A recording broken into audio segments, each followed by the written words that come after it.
Hello, everybody. Welcome to our annual 3 years in a row Ben 10 group stream.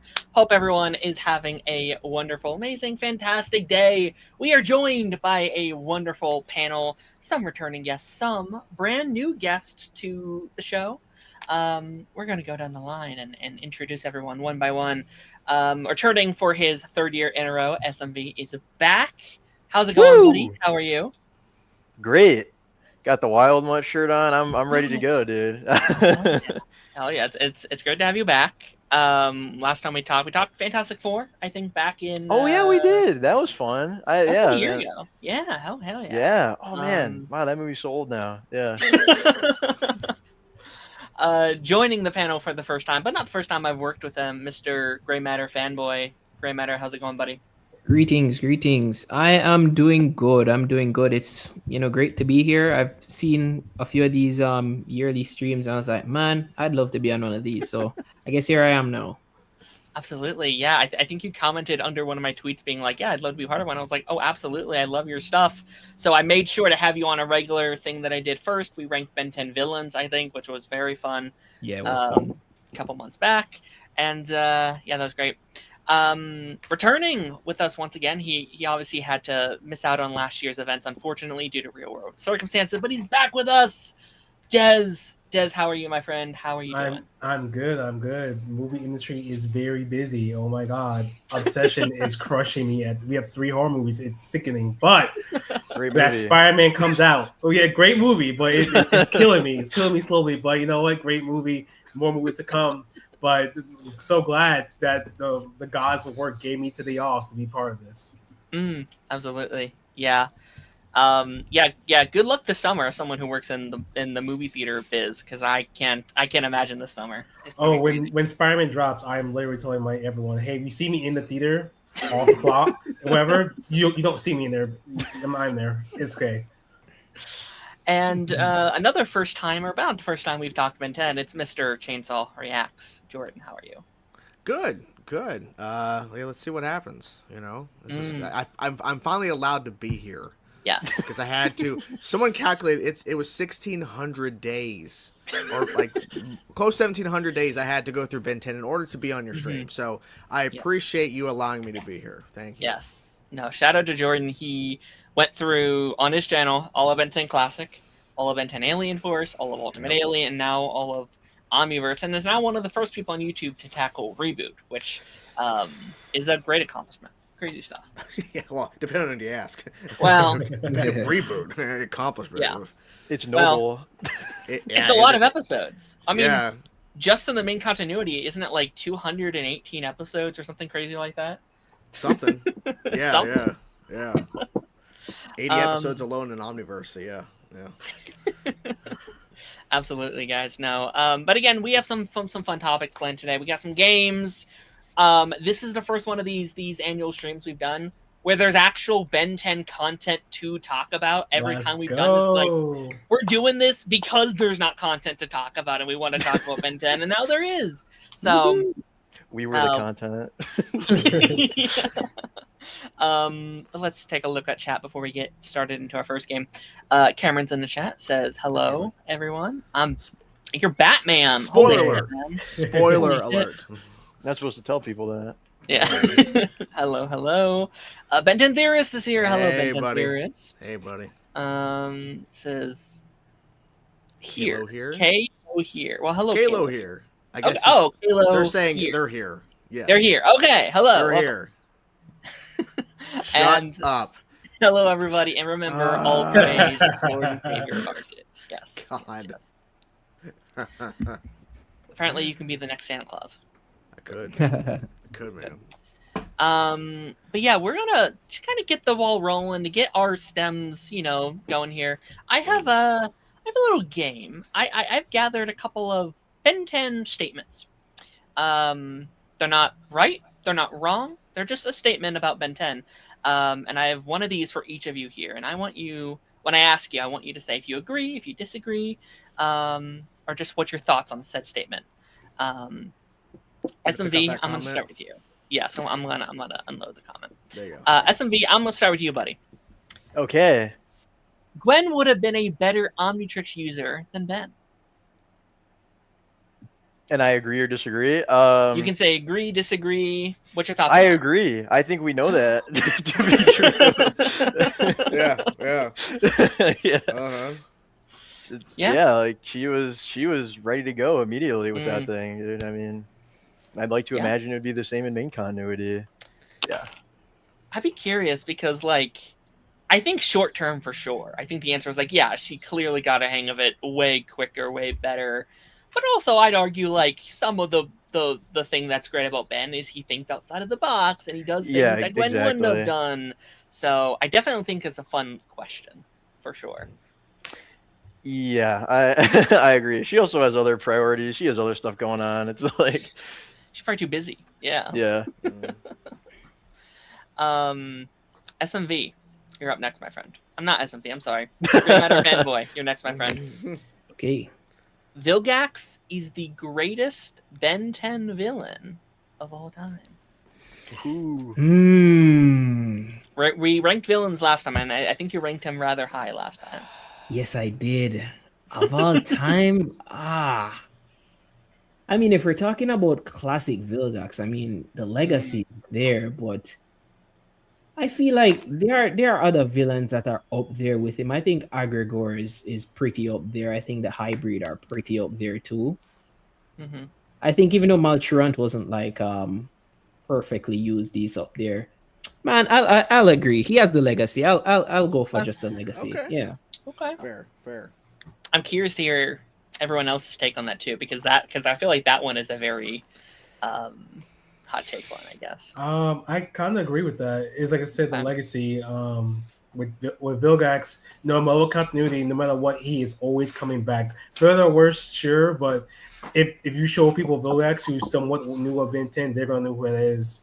Mm-hmm. While like even if you want to argue Hybrid and Agor maybe reach higher highs, they're kind of one-off main villains. Like once the Hybrid threat's done, even then the Hybrid kind of fade out.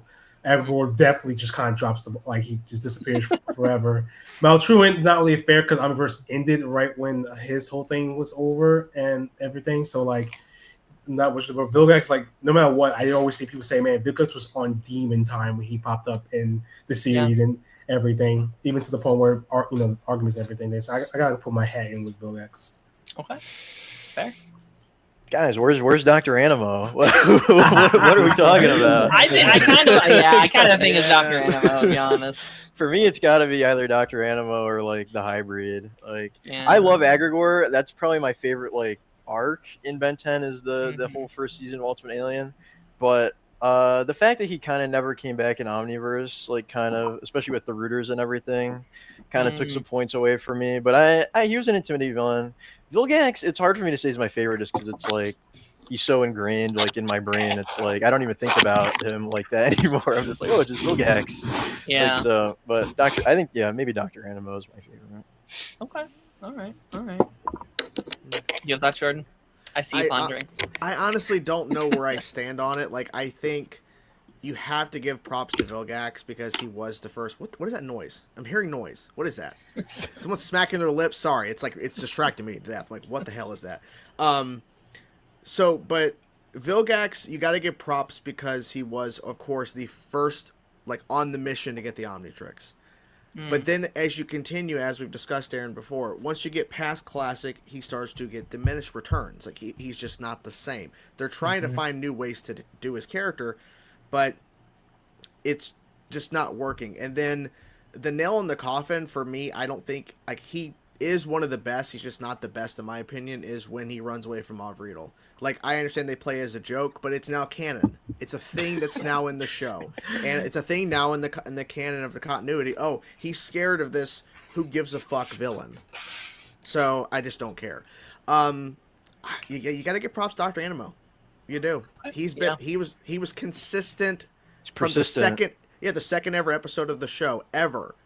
He's been consistent all the way through. He may not be always the most menacing and threatening villain, but I think you got to give him props. I don't know who is the best, but Vilgax is not the best in my opinion. He is like if you're just talking classic, oh yeah, bar none, there's no question. But once you start including all four continuity shows, no, he's not anymore. Fair. I think that's fair. Yeah, you're gonna have a good time with a Dr. Animo episode regardless, and I think that's even the last episode he was in, even though he was briefly in it with where it was jumping in the future, right, with Melcher and everything, and then you see Ken, and they find out who Ken is, because I thought they knew that Ken was Spanner. Oh no, his parents didn't know. I just like him being there, and he's like sad that Max is retiring. I'm like, aw, that's adorable. Yeah. Yeah. So. All right, Des. Here's your question. Oh God. Ultimate Aliens are stupid. Just as a concept, not the show, but as a concept, Ultimate Aliens are stupid. I hard disagree. Don't cave. No, I'm not caving. I think it was a idea that was maybe not developed as it should have been, because the whole thing of Ultimate Aliens is Ultimate Aliens, and we only get like a handful out the whole series. There's two different directions. If you heard me talk or tweet about it when I used to tweet more often about it, was that if there was two directions it could went, either have been actually be afraid of his ultimate transformations, like they hinted at the beginning, and that become like a little mini arc of going on throughout that, great, or just have it be that's Albedo's thing, because what Ben should represent with Omnitrix is that it's not a weapon, it's a tool. Ben's a hero with or without Omnitrix, no matter what, and making it like a weapon kind of goes against that a bit. But if that was the arc they were trying to go with, could have been great, could have been thing. But the thing is, they didn't. They hyped it up, and they kind of just sat with it for most of the series. And then even then, when he did go Ultimate, it was for like the most like mundane something that's like, why are you going Ultimate for this? Like, this is not really a big giant threat. Now they want to save for like, hey, oh my God, Algor popped up. Time for me to bust these things out I haven't used since I first got the Omnitrix. Okay, cool. Like, oh crap, Ben's busting out. That you know this guy's serious, but they didn't even do that. Just missed opportunities, but not a dumb idea. I on my life is not a dumb idea. I think I definitely agree with the like Albedo of it all, and I think I would have liked to have seen more of that concept thrown in. Like, I think Ultimate's fusions are a lot more interesting when it's a thing that Ben has to overcome. Like, I like that he has, like, okay, I'm outmatched 100-1. What combination of aliens, or like, how do I overthink, Ultimate fucking way big or something like that? Like, how do I overcome this thing? I think would be cool. And like fusions is kind of the same thing for me. Like, I think fusions are awesome. I don't like Ben himself having fusions, because I think exactly a little bit. Like, give me an arc where like Albedo has fusions and he's just kicking the shit out of Ben for like 20 episodes straight. Like, I think that would be really, really cool. Exactly. I think Ben should just stick with the basic Omnitrix and using his wit combinations. Like when Kevin Levin first popped up, he's like, "Oh my God, use these combinations!" Like, because I know these aliens in and out. I've been these guys. Mix snakefly spit with heat blast, fire, boom, explosions, stuff like that. That's showing that Ben charities aliens and knows how to use them to like get the upper hand, even if someone's like mixing them up and stuff like that. Yeah, anything with like morally questionable connotations they should just keep with Albedo. Like fusions, ultimates, it makes so much more sense. Like, it makes them more imposing too. It's like True. Jordan, Alien Force Season 3 is the franchise at its lowest, and I know you haven't seen a couple things, so based on what you've seen, I guess. You mean in terms of like reboot? Yeah. Just like in general, from like what you've seen, is Season 3 the show at its lowest? Think about the Wrath episode.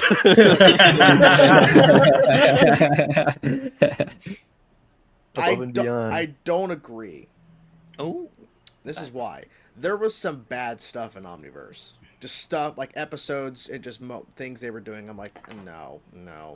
Like the whole Pav Riedel and learning there's more kids. That episode was complete fucking trash. The fact that Ben's mom is basically only around because of her friendship with Mav Riedel is just it's just tragic. It's just stupid. Like, the only reason why you have his mom around is because of this stupid character. Some of the decisions they made in terms of just episodes and villains they introduced. Like, what is that guy's name? The spiky haired fucking moron. Oh, Fistrick.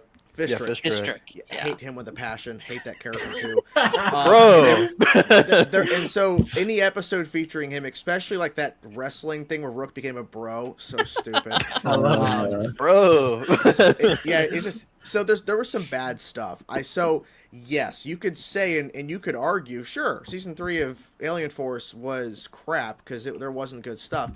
But Omniverse had that same thing. Ultimate Alien had some bad stuff in it too from time to time. Yeah. Like not like complete trash and garbage, like there's nothing to appreciate. Like I always found something out of every episode to at least take away as a positive. But to say as a whole it's the worst Alien Force season 3, no, there's some bad stuff in all of it. Mm-hmm. There's some bad stuff in Classic. You know, like it just is what it is. So that season's weird to me because it has such a lows for me, but its highs are also pretty peak. Like someone said, like the whole Wrath episode. Yeah, Wrath. Wrath episode's great. The episode where the like training episode where Ben is on demon time and is like fucking with the plumber. Oh yeah, that was a good one. That's a great episode. Above and Beyond. Yeah. He was pretending to be like the villain. Yeah. Yeah. Oh, phenomenal episode. Phenomenal. He was beating the shit out of Manny. Loved it. That's so the best part of the whole episode, man. So good. Like the star. Absolutely. Yeah. Anyone else have thoughts on that one before we move on? I think on one of my a recent rewatch, I need to rewatch all of it again. I've just been really busy, but on one of my rewatches, I think because people say Ben's at his worst, he kind of is at the beginning, but I think as it kept going, they kind of got the groove of where they want to be, what Ben Carnation is at now, with being a little more mix of OG in the first 2 Alien Force seasons. So I think after a while, he stopped being like, oh, I'm the greatest in the universe. Oh, I did this and this and this. He mellows out. He's actually kind of like taking responsibility for what happened to Kevin. He's like, hey, this is kind of my fault. I messed Kevin up. Stuff like that. But yeah, some of those episodes are kind of bad. But I think like once you get to that first like 5 episodes, it gets in a good kind of groove. Mm-hmm. Yeah, I agree with you. I think it's like season 3 feels more episodic in comparison to the previous 2 seasons that we had the whole overarching thing. And I think as the series itself progresses, Ben 10 just becomes more of an episodic show because Omniverse is like heavily episodic, and Reboot is the epitome of being episodic. Not that there's nothing that connects, but most of it's like whatever, you know. So I don't think it's that bad, especially with where the show goes after that. Fair. I have a couple other ones here. We can just kind of make it open floor. It doesn't have to be for one specific person. Ben 10 has one of the greatest rogues galleries in fiction. Yes. It's hard to argue against that. Yeah. Yeah, I mean, like as a Ben 10 fan, I love all the villains. I know the -10 episodes are not the most well regarded, but I just think seeing them all together is like so fun. Like Animo and Rojo like bickering with each other, it's like that's great. So many good villains and so many good reoccurring villains as well. And they gave you a good variety of villains, right? They're not all like aliens, right? Like Dr. Animo is just a human guy who's just crazy. That's Hex, really... Charmcaster, Michael Morningstar. It's like you got everything. Zombozo, yeah. Love Zombozo. He's great. We're gonna be seeing him again soon. That is true. Yeah. That is true. I will say yes, but I feel like somewhere my fiance was, since I said no, I'll say yes, and she's like, Batman. I'm like, listen, I have to stand with my community and push my agenda. I think it goes Batman, Spider-Man top, right? And then I think it's a fight like underneath that for like a bunch of franchises. Okay, true. Here's the question. Flash and Superman are up there too for me. Then here's the question. Do you think Ben 10's Villains Rogue Gallery is on the Mount Rushmore of Villain Rogue Gallery? No. That's if it's the just question. 4, if you're putting Batman and Spider-Man in top 2, they're already there. Is Ben one of those slots? In terms of popularity, no. Not popularity. But in my heart, not like popularity. quality? We're talking characters, not popularity. I think it's up there. I mean, who else is in that conversation? Who else is like? The Flash. I love the Flash's Rogues Gallery. We're talking all of Flash, Superman. has some great villains. But Yeah. I mean, not like it's in the conversation. I don't think he would make a list. Sort of Ninja Turtles sometimes. Oh, like, yeah. they have a couple. They don't have as really, big of really a well to pull Yeah. from, I guess. Yeah. They have a solid few, but it's like that thing where like where it comes with other characters is that they have their main one, maybe like 3 max, and then they kind of just recycle them. Like Crane, love Ninja Shredder. Turtles. Yeah, you have Crane, you have Shredder, you have like the Triceratons, but your main one's going to be Shredder that they don't go with. Yeah. And that's when like like how the shows and stuff, they're making new villains. Because respectfully, Ninja Turtles, like they have such a broad. Like, I'm not trying to say they don't have good villains, but it's just a broad thing. You can make and there are a lot like you can make a villain like that. A lot of mutant characters, so it's you like could argue Star Wars is up there with its villains. Yeah. If you count Star Wars, yeah, for sure. I mean, if we're counting IP, but I think Star Wars probably has the most. Yeah, I think if it doesn't make it, at least I think Ben has to be in the conversation. Like, Yeah. it has to be in talks of like the amount of villains he had. So I'd say, I'd go as far. I think I'd go as far to say he has one of the best rogues galleries that's not based on a comic book. I would 1,000% agree. Oh yeah. It's because it goes to carry an episode. Like if you can sit and watch a Zambozo episode, you still be captivated. You can watch Dr. Ammo episode because you can watch a Hex episode. Like they can head their own episodes and you still be very interested. Mm-hmm. Yeah, 100%. Agreed. Yeah, Ben 10 suffers from success. I think we have too many good villains that don't get enough exploration, to be honest. Like I read a lot of fan comics, and I think like the fans are like pulling, huh? No, not Trumbipular. I take it back. Oh, okay. I was like, who? Oh yeah, the elephant. Okay. The peanut guy. He likes peanuts. Peanuts.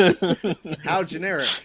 Yeah, the goat, man. But I think like we have so many like good villains in the gallery that I think the fans really are like pulling out more potential out of them than the series canon. Because I don't know if any of you guys have watched 5YL before.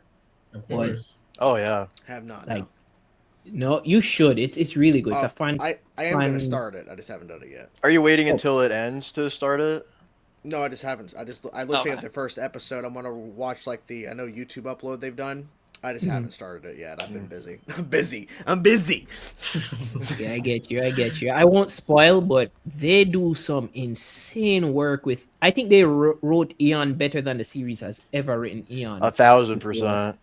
You know, and that's just Eon. We have so many other villains that Spoilers. No, it's not spoilers. I'm getting flashbacks to somebody who's done this before. Sorry. Go ahead. But I think we're suffering from success with Ben 10. We have too much good stuff. I get that. I think there's a lot of villains I would have put on like the golden standard for villains for me, and then I do think Omniverse.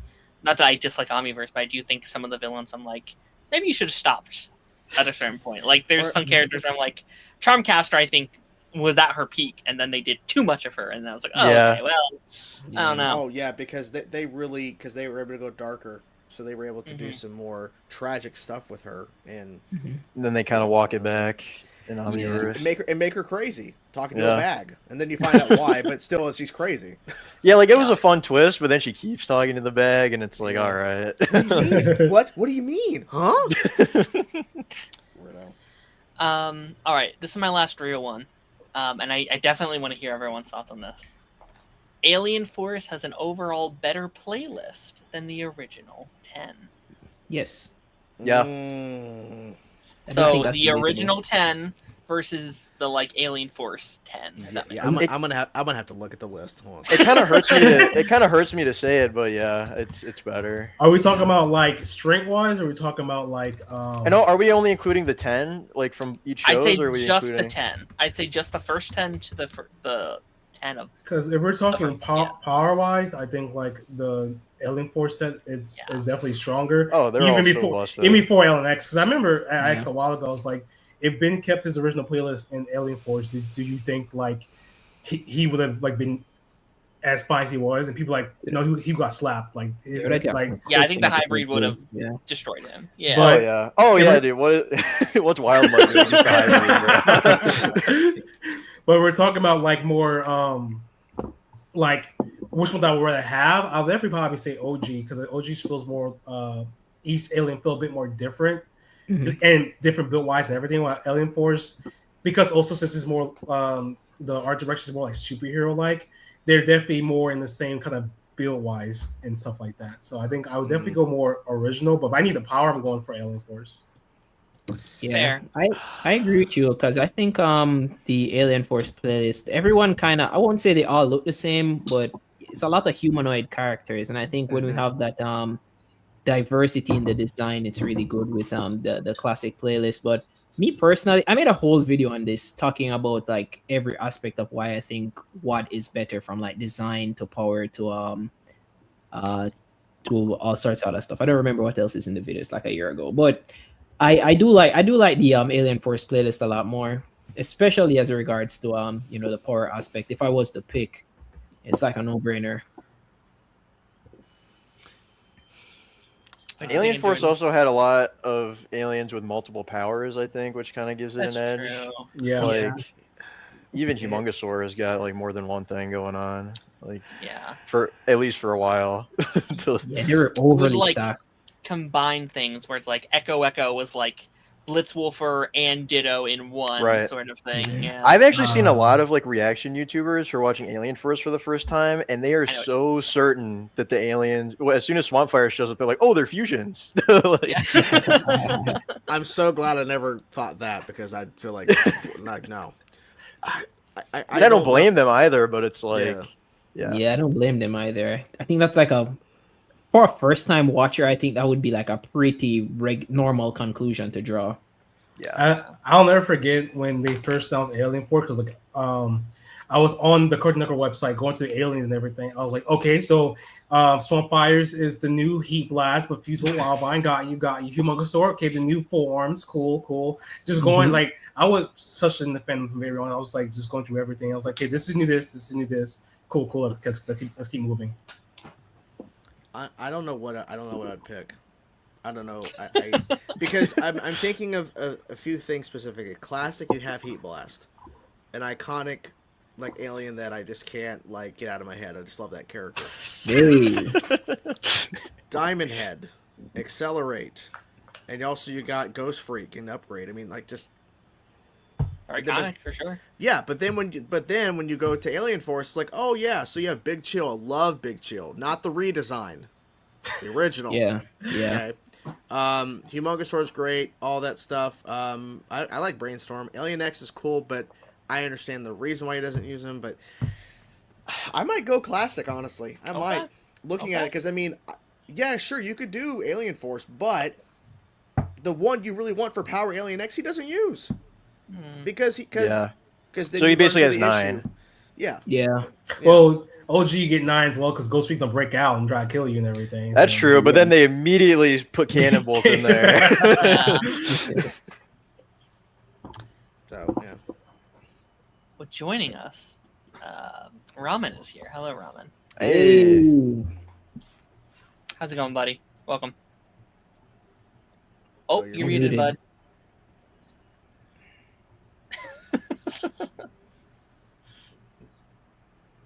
He's copied your hair, Darren. Oh, yeah. I cut mine off, and yeah. You gave it to him, right? Yeah. Transplant situation. We were just about to get into the more meats and potatoes. Just kind of like the current climate of Ben 10, which again, like I said it up in front, I think it's a very interesting time to be a Ben 10. I think it's the most interesting time it's been in a long time to be a Ben 10 fan. It feels like every couple months there's a new thing being done, a new thing being announced. The biggest one being the current, actually, it's not upcoming anymore, it's current Ben 10 comic book from Dynamite. Issue number 2 came out yesterday. We're 2 issues in. And I do just kind of want to ask, like, generally, like, how are we feeling with the new Ben 10 content, new comic, new continuity? How are we all vibing currently? Woke. Yeah, of course. What the hell? They got Gwen driving the RV. What the fuck? Women can't drive. What the hell? What if you reach the pedals, though? Yeah. They do look very small in the comic. I think it's a good start. I literally got from the comic store this morning because I had work today, so I couldn't grab it. But on my way back, because my roommate was driving, I was reading the comic in the car to get ready for the day. But it's a really good start. I'm looking for where it's going. I think the line of Ben becoming an immediate a target once he gets the Omnitrix is kind of is very accurate to what's going on. Man's had the Omnitrix for what? 10 minutes and he's already being shot at and everything already by the U.S. government and by another alien cyborg. I think this might be a new crab. I guess is maybe it could be like that. So like that's it is crab already going down and everything like that. So I'm like, dang, I'm just looking for. Also, wait, how much? I don't want to get too much spoilers about what's going on because it literally just came out, but. I'm looking forward to what they're doing, what they're changing, everything. I know for wanting to see what to do with Gwen and everything, just bending Gwen's back and forth is already kind of good and everything. I'm just kind of excited. Every time I stop reading, I'm like, it's over already? Dang, I have to wait a whole month. So that's a good sign. It means I'm going to come back next month just to see what's going on. But I'm looking forward to what's going on with it. Yeah, I agree. I'm enjoying it. I think it's pretty cool that that we're getting obviously familiar territory, but it's also going a little bit of a different direction, especially issue 2. Like, we're definitely veering off the path of like, oh, they're just redoing classic and just kind of telling a similar, like, they're making changes. And like, obviously we know going in who Max is, or maybe we don't, because I was thinking, well, maybe issue 1, obviously they're not going to say anything, but what if this Max isn't a plumber? What if that's not even a thing in this world? Then all of a sudden Gwen notices something in the RV, like, oh, and then he has certain clearance. I'm like, well, okay, well, we know what that means, but he's like, I don't know what you're talking about. Like, okay, Max, you're playing dumb. I got it. And then the fact that they're willing to go dark as they have, like those couple of, I call it shots when I was reading for the reaction. I'm like, I keep saying that, but like, it's dark. I'm like, Crab rips a guy in half. I was like, what is going on? And they already released preview images for the next one, and they're like, they don't shy away from it too. I'm like, cool, okay, and I appreciate it. I respect it, because if you're gonna, I didn't know what the rating of the comic. I don't know how they rate comics, but teen. Like teen, yeah. But for comics, that's a little like more R territory. Yeah, I appreciate they're willing to push the envelope a little bit, because they know a lot of people reading this are adults who grew up on the show. So I appreciate that they're willing to, and they're also cursing in it, like minor, but they're still doing it. So I appreciate it. Like it's something different, and yeah, like we're veering in a new direction. I'm excited where we go. We're obviously going to hit familiar beats because we know a certain clown showing up in a bit, but it's not going to be the same path to whatever point we're going to, right? I'm assuming Ben and Gwen are going to find out a lot sooner about Max, potentially, based on how things end in issue 2. So it's funny too, because like for years people have said like, I want like Ben 10 but like Invincible in terms of like tone and quality, and I always said that's stupid, I don't want that.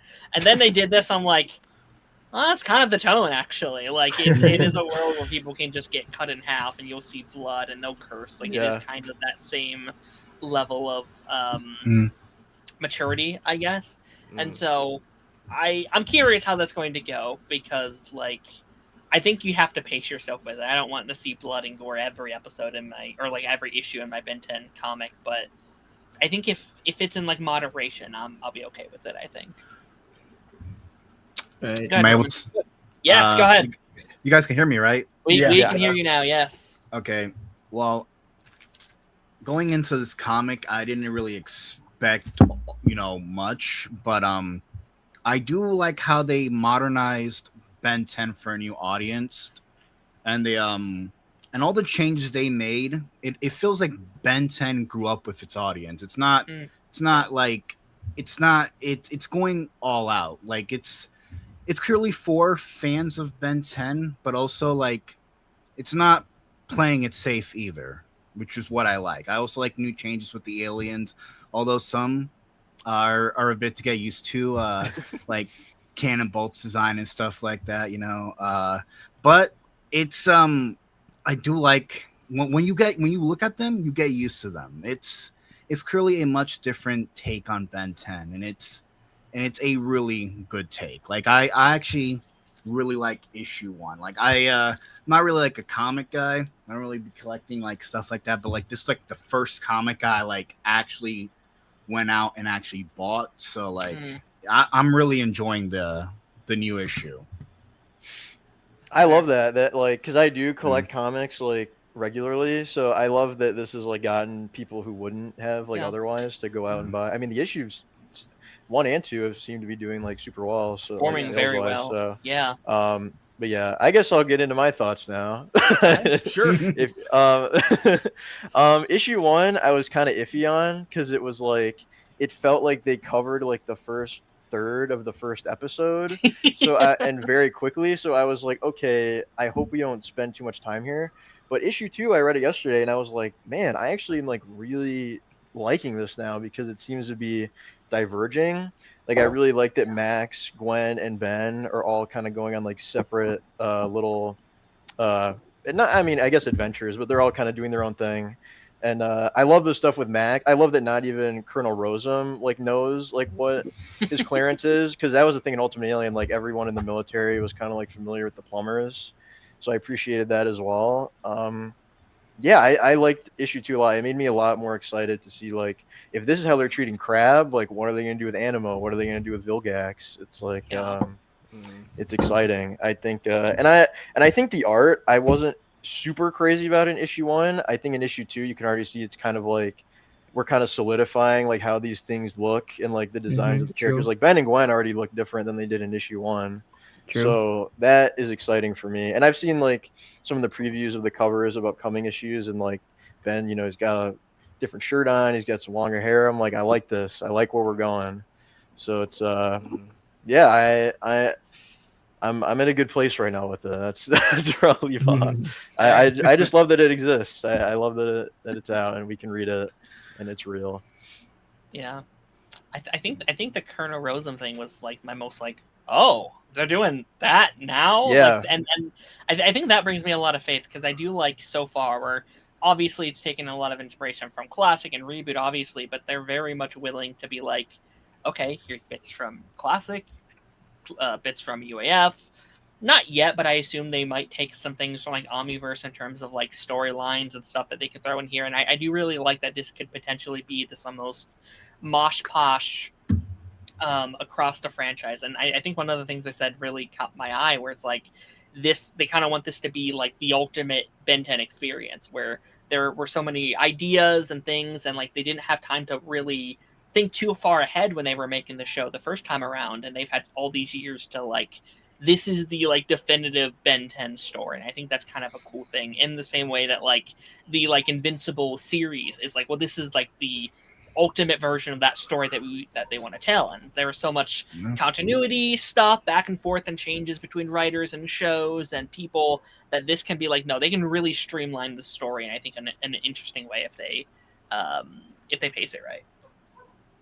Yeah, completely agreed. I love the pacing. I like that you landed on that point. I'm really in love with the pacing. It doesn't feel too slow. I'm not like I wouldn't say I'm not a huge comic guy. I've been reading comics since high school, and I've been reading a lot of fan comics during the whole drought until we got actual Ben 10 content. And I feel like a big issue that I've seen with how the fans sometimes write Ben versus how the actual guys write Ben in this case is that sometimes the fans are writing him the stories too slowly. I like when we're on these beats a little bit faster. Ben gets the Omnitrix. He's forced to use it. He doesn't get as much downtime, and he's kind of learning as he goes along. I think that's like the epitome of what Ben's summer vacation should really be. He's like, it's not, you don't get a manual with this thing. You don't get to sit and train and relax and all of that jazz. Like the Omnitrix is going to come with attention, and he needs to learn and learn fast.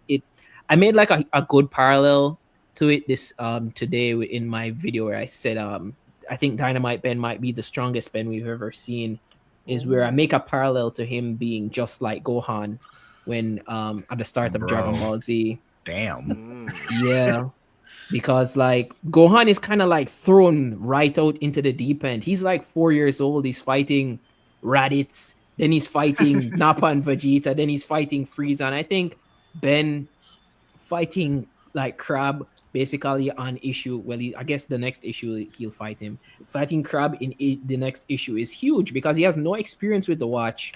He's fought Crab in Classic and he got his ass beat and he had a lot more experience. So I don't know what's gonna happen this time around. I feel like Grandpa Max might have to intervene to some degree, but I love what they're doing. Yeah, I think it's interesting because like the pilot was like relatively a mindless drone, right? It wasn't. It was such a simple task for him to do, and he had like the classic watch seems a lot easier to. Yeah, he figures it out like immediately. In this, it's just kind of like turning on by itself, and he's like, "What's going on?" Like I love that. And that's the thing, like, I'm curious about. Look at, I mean, it's so like weird. It's covered in wires. It's like I wouldn't be able to figure that shit out if I was 10 years old immediately. It feels more like a prototype kind of set up. Like oh, you got the prototype those years back. But I'm like, it feels like this thing was mostly like complete. Like it works fine just as it is and everything. But this, if they want to go down like, hey, it's a prototype, it feels like a prototype because it just keeps doing whatever the hell it wants. Or maybe you can argue it's just trying to configure to his DNA. And it's just taking a little while. But either way, it's that watch is not working as it should be. Doesn't even have a casing on it. And me and Jordan were talking about on his stream a couple weeks ago. It's like he's yet to dial an alien. He just touches it. And it does it at random. And I'm like, does he just not have a choice in this continuity? Which would be a crazy pivot if he just doesn't get to choose. And it's always at like random what he gets to do, or it's like a thing where like, oh, like the Omnitrix always just knows best or what he needs in that situation. But like, that would be a crazy change if that's where they go. I wouldn't be surprised based on what happens in issue 2, where he's just morphing through all of them. Something tells me that like he's not gonna make a choice, or maybe it's something to where instead of like where he's just like in classic, oh look at this slap. It's going to be to where he has to learn how to do that. He's got to learn how to actually, because that's the whole point of Ben. Like I want this alien, wrong. I want this alien, wrong. So I think he's going to have to learn. Yeah. I like that idea that he gets the wrong alien just because he like doesn't know how to do it correctly. Well, like even explains in the first episode in Classic, like this is what it does. This is how you do it. Like you press the button. I'm trying to remember. Did Azimuth? I think he said something about, well, what do you expect when you slap it so hard? It was. I feel like that was like a retroactive thing, though. It was for like saying that it times it out. Like it missed the time dilation because he slams it. Everything. That was one of the things in the comics where he randomly transformed. I want to know more about the watch, and I hope as the comic goes on, Azimuth comes in because we still don't even know how he transforms. Is it by will, by his mind, or is it because I hope they explore more of that, and that's like my only issue right now for the comic, because the comic's perfect. Is that the Omnitrix is what I want to know more about, as well as the comic as the comic goes forward. Yeah. Honestly, I want them to maybe change it. It's not Azimuth who makes it. Someone else. That would be interesting. I feel like that would be a thing that they could change, and it would go over well. I think that would be such an absolute universe thing to do, is have Albedo make the I'd love that. He comes back, give me the watch back. No, you're a jerk. Shit. And then Azimuth is a villain, quote unquote, because he thinks that Ben stole this device, and I'd love that. I actually think Azimuth would make sense as a villain, or maybe not even a villain, but an antagonist at first. He's Eon. Maybe. Oh, I would be so curious to see how they tackle Eon. Because my question was, when you reread, it's weird saying reread, said watch. When you reread the part where it crash lands, if we remember back in Classic and all the retellings that we've seen, it's in a pod and it opens up and then boom, this thing jumps out. In this, it snakes up and it's like a symbiote. So I'm wondering, okay, with that change, what does that mean? Maybe it's alive. I mean, I know that was a theory in the Prime continuity for a while that it was alive, but this they could lean into it. Yeah, because Vilgax wasn't following Xylene or anybody in a ship that was then sent the pod to Max. Mm-hmm. And I think the reason why you see Gwen and if you go back and look at the image, when she opens up that panel, there's something that's tracking something in space. Max was tracking the Omnitrix. That's my theory. Yeah. He knew. He knew. It would be interesting if Max was a more dubious character like that in this, where this was kind of intentional in a way. Yeah, when you read the comic, his dialogue in the comic almost reads as if he knew what was going to happen, and that's why I'm like, they're really gonna because even in the first Ben 10 episode, Max was always like, when he said, "Look, he looks like an alien," and like, there's Max knows a lot more than he's leading on, but I'm like, in this comic, they're really going at it like Max knew this entire time what was going to happen, and I'm just camping. His dialogue reads as if he knew what was going to happen. He doesn't seem shocked at all. No. Yeah, no. Like I don't know if he knew Ben was going to grab it, but I certainly think there's a lot more going on. I mean, I want to wait, who was going to go? You go ahead. Go ahead, buddy. Go ahead. Okay.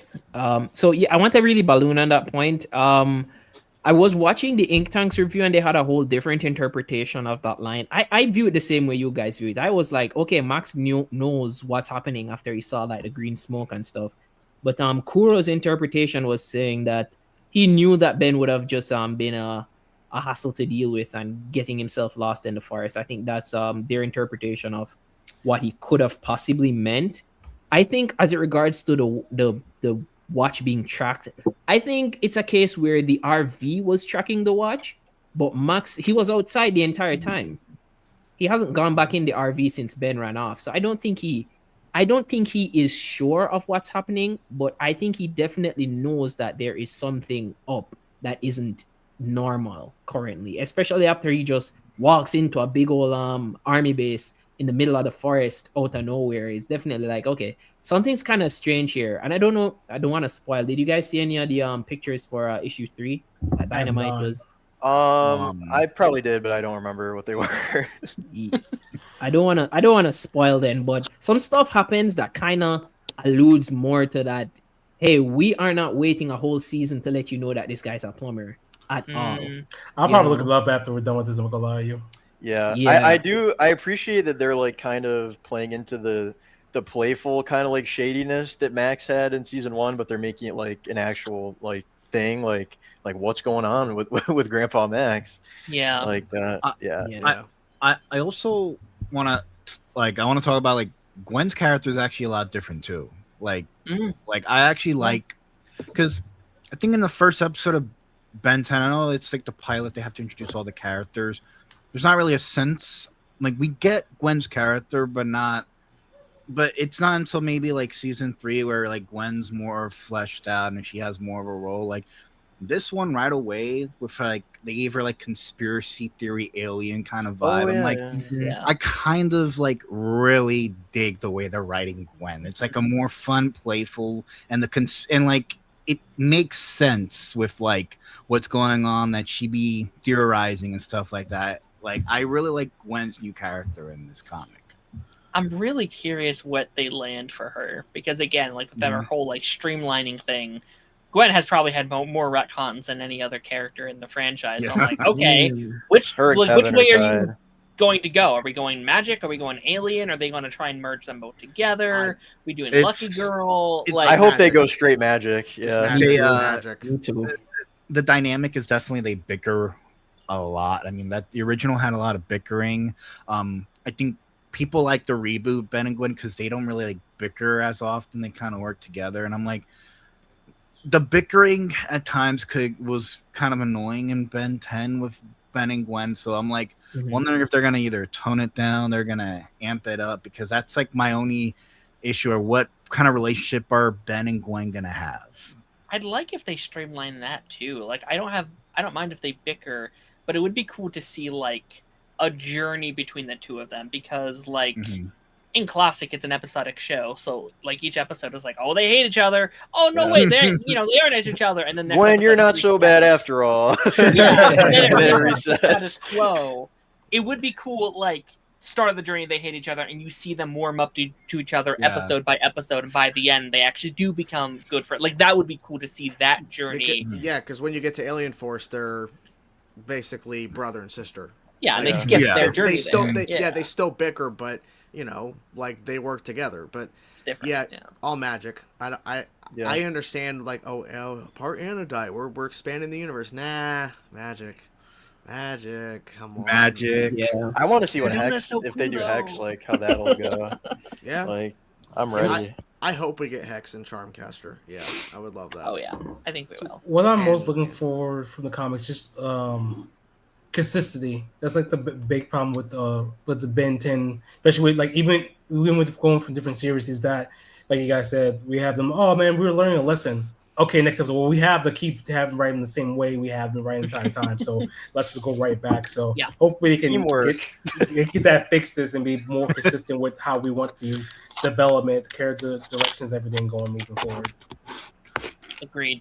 I want this, like I said previously, I want this to be the, like, definitive, like, I don't want, like, the, like, Alien Force Season 3 to Ultimate Alien, like, like, you can have those arcs, and it's fine if they go through those things, but I don't want the yo-yo of, like, oh, he's back to here, and he's back to here, and he's back to here, and it's just, like, I want a straight path of, like, okay, these arcs make sense, and this time we don't have to worry about, like, studio interference being like, you can't do that. From the sounds of it, they were basically able to do whatever they want. Like, they didn't have to work around censors or marketing for toys. It was like, hey, what do you want to do with Ben 10? That? All right, here you go. Have fun. Just do what you want. Yeah, Dynamite, and these alien designs, they are clearly not concerned about toys. I kind of want that. You want that. You want to find that in your Happy Meal, bro. Find that Freaky has wild vine in your Happy Meal. I would love a crab. The new crab design as a toy. I really like how crab looks. Yeah, same. Yeah, that'd be great. Whatever happened to that bear from issue 1? Did he die? Fatty Fazbear, he's hanging out in the pizza shop, What was that? Like, are we gonna learn more about him? Or? when I think that line was taken a life of its own on Twitter. They're like, "Oh my God, Fatty Fazbear!" Yeah. I think that was some good press for the first issue. Yeah. People were like, "Freddy Fazbear, I gotta read this." And I think I was thinking that was like the sign of, like, Ben 10 being in the modern world, and I'm like, I think you kind of need to set it in a modern setting. I mean, like, you kind of need to have it grow with current audience you're, retelling the story with. Yeah. I agree. Totally. Make her Lucky Girl and have her throw hands. Yes. Yeah. Please. I love that. No, that's my homie AK.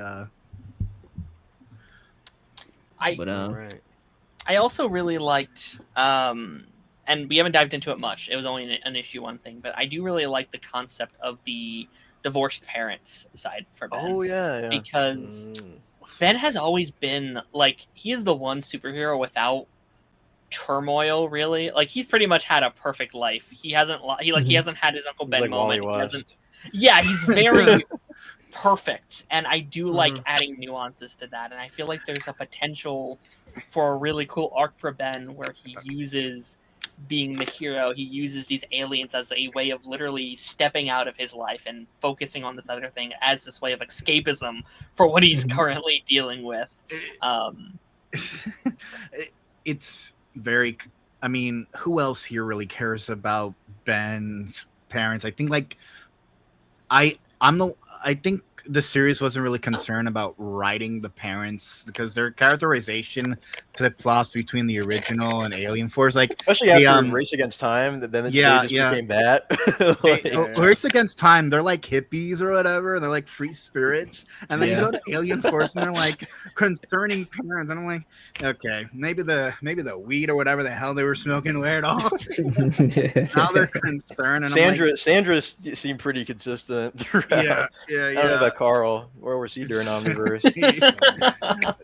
Their characterizations never were like too like in tune. So I'm like, I don't know if they're ever gonna show the parents or whatever, but like, I don't know if Ben 10 is really like good with like showing parents. I don't know. They never really care for like the parent relationships or any of that in the show. It's one of the flaws, honestly, especially once we're past Classic and we get to where Alien Force, Ultimate Alien, he's home, and they just don't show them.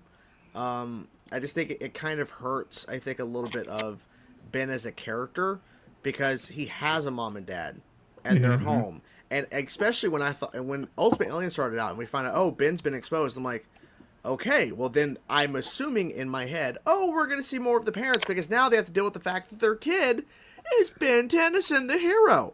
No. And yeah, they do it like in one episode. You're grounded, and then that's but it should be a thing to where it's not like a constant every episode, but there should be like times where Ben maybe has to go to his mom or go to his dad, like, hey, I'm struggling here, because he's a teenager. He's a teenager who's the galaxy's hero. He saved the galaxy. He saved the universe. All this stuff, but yet, things just keep. He just keeps getting crapped on. He keeps getting shit on. Things just keep getting worse. So you would think he would have a moment, instead of talking to Kevin or Gwen for the millionth time, he would actually talk to them. You would think, since they're his parents, but they just go, don't worry about it. We're going to show him leaving his house. We're not going to see them, though. They're not raised against time parents, man. Come on. I think I remember reading some stuff. It was like saying like Ben doesn't even stay home that much in Omniverse because he's like doesn't want his parents to get caught up and stuff like that. But like that stuff, like I would have loved to see that. Like him being like, hey, maybe I should get.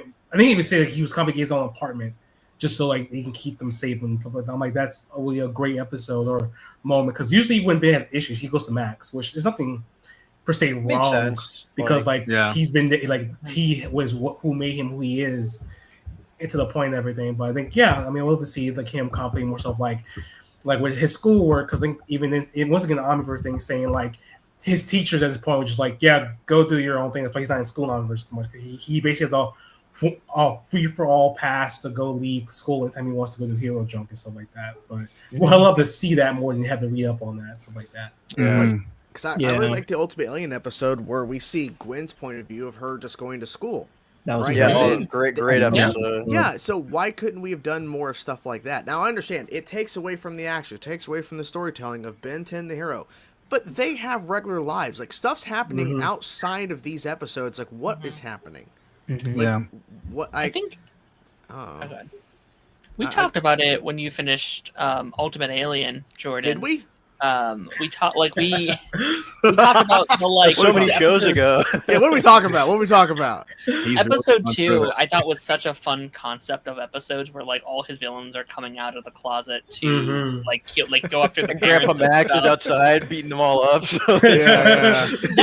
I think that could have been an arc. I would have loved like a seasonal arc or something about that, where the whole season everyone is after his parents and he has to like deal with the consequences of what has been done to him. Like that would have been awesome. That would have been great. Well, okay. What was his name? That little shit that exposed him. What was his name? Jimmy. Oh, Jimmy. That asshole. That asshole. So why? Oh, we're all going after Jimmy now. You mean Spanner? Spanner. Let's just break it down to the simplest thing. Jimmy is an asshole. He exposed Ben Tennyson to the world. And they did that. Max was outside the house protecting Ben's mom and dad from getting kidnapped or killed. Yeah, so, jump him. Yeah, jump him. Jump that little shit. To be fair, Kevin definitely gives him the business about that. But you would think that, especially with the danger they're now in, how this has changed everything for Ben, Kevin, and Gwen now, that this would be a more serious matter than just, let's just yell at him once. But he actually is going to help us because he's found some shit. So what? He's ruined your life, man. What are we doing? Dude. It's defamation or something. I don't know. Ben's characterization in Ultimate doesn't, and I think that has to do with a lot with like the writers between Alien Force and Ultimate. They mature him to a point, but they still have to understand that they still know they have to write it. They have to still make Ben immature or else it's not Ben 10. Like there's times in episodes where like he's very careless with his secret identity, where you're like, you wonder.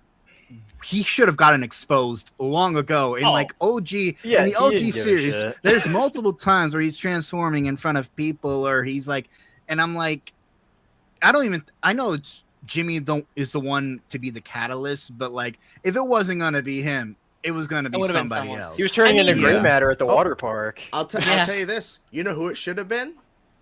William Harang. That would actually be. It should have been Harang. It should have been Harang, because now you actually have this guy who's been going after Ben.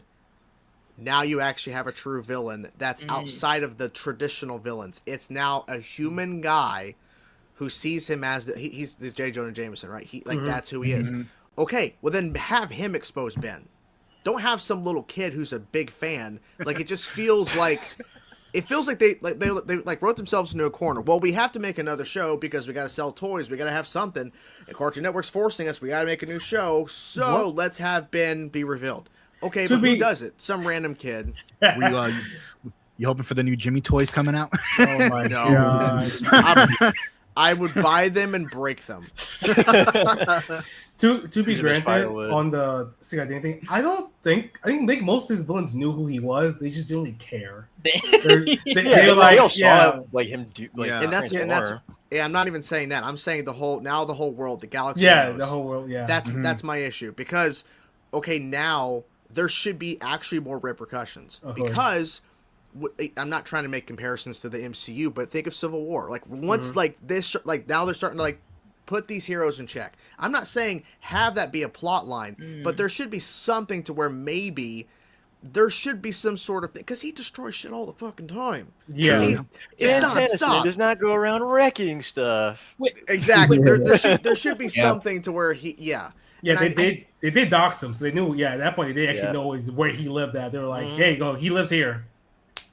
I think they got close to doing something like that with like Cervantes. Like, I like the concept that we're trying to go with that. Where like this person with all this cosmic power is going around unchecked. Like, I think there's something there. There's something. There's a really cool storyline to be said there, and I don't think they quite told it with Cervantes. I think they kind of skipped over a lot of the more interesting aspects of that idea.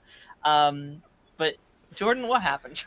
That comment, we love property damage. We love property damage. Ben Tennyson.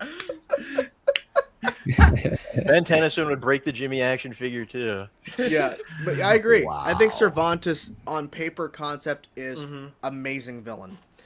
Execution, not so much. The only reason why he's so great is because the voice actor did a phenomenal job with him. That line you're just saying, like, this child has untapped power. He's just running around. And I remember the line, I'm like, man, this is a really, really great scene. He's speech and the music. He's gaslighting Captain to like levels of imaginary. And then after that, he just kind of goes away, and you're like, okay, that was cool. Yeah. Yeah, that's one of the things he's not wrong. Sorry, he's not wrong, because Eon does exist in the multiverse, right? And there is an evil Ben, and there's multiple other ones. So it is true. Ben spent most of the original series just being like, I'm bored. Time to do gray matter. Win this contest. I'm bored. Yeah. Time to be celebrating. Go give me some chili cheese dogs over there, like way back home and everything. He was very responsible with that. He was like never in Bellwood, so I'm sure he was just like, we're in Florida. Nobody cares. Yeah. Because wasn't Alien Force like unless it's hero time, he's not using the Omnitrix. Well, besides for mini golf, that's the only time he ever used it. Yeah, don't worry about it. You were gonna say something, Gray? You were gonna say something. What was I going to say? I don't remember. Just keep talking. Jimmy got him.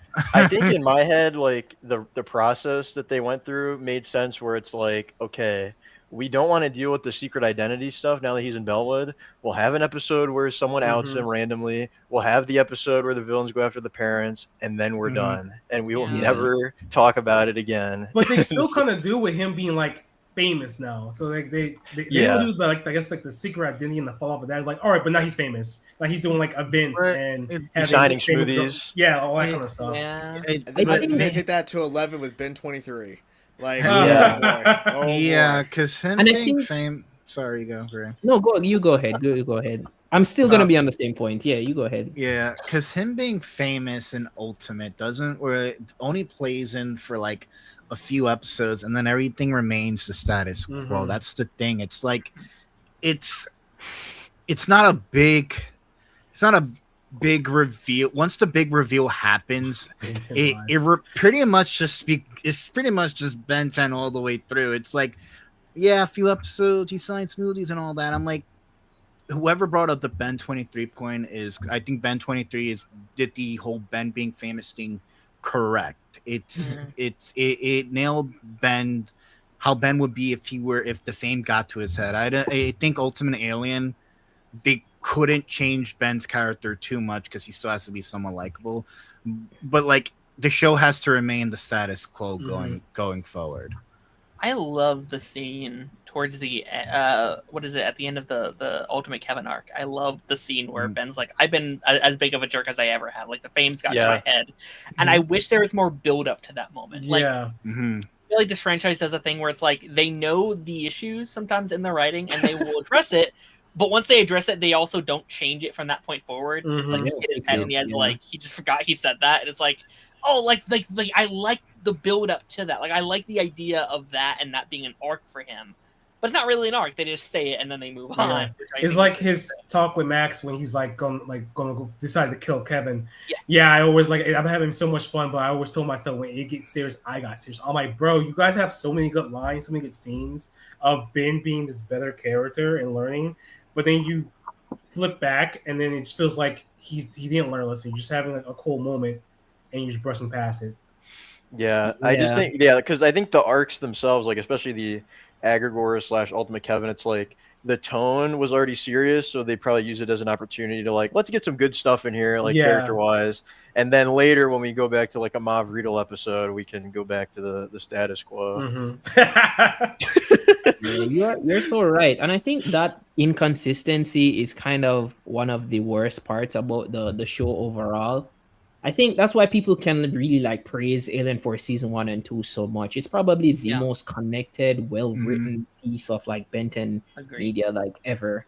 But the point I really wanted to make was about Ben being famous. I think Ben being famous is like illogical for his parents to even not like be able to go. Like, they shouldn't even be able to go outside at all because logically, it's true. Like getting jumped by 6'6". Yeah, they should be getting jumped like 24/7. Like logically, you can't jump Ben.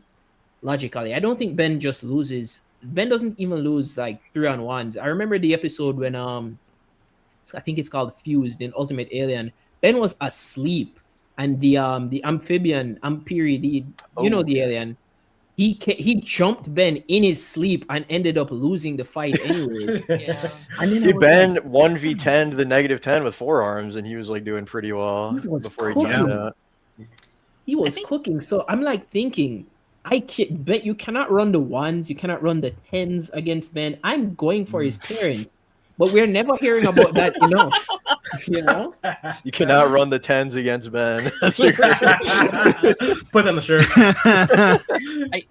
I think that's an interesting point too, because like Ben's famous, obviously, but he's not like rich. So like he can't afford like security for his family or like, you know. That's why you're so pissed about Ben 10 Live.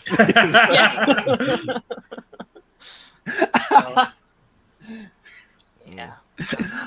That's why I want to say going back to the comic, because I feel like go ahead.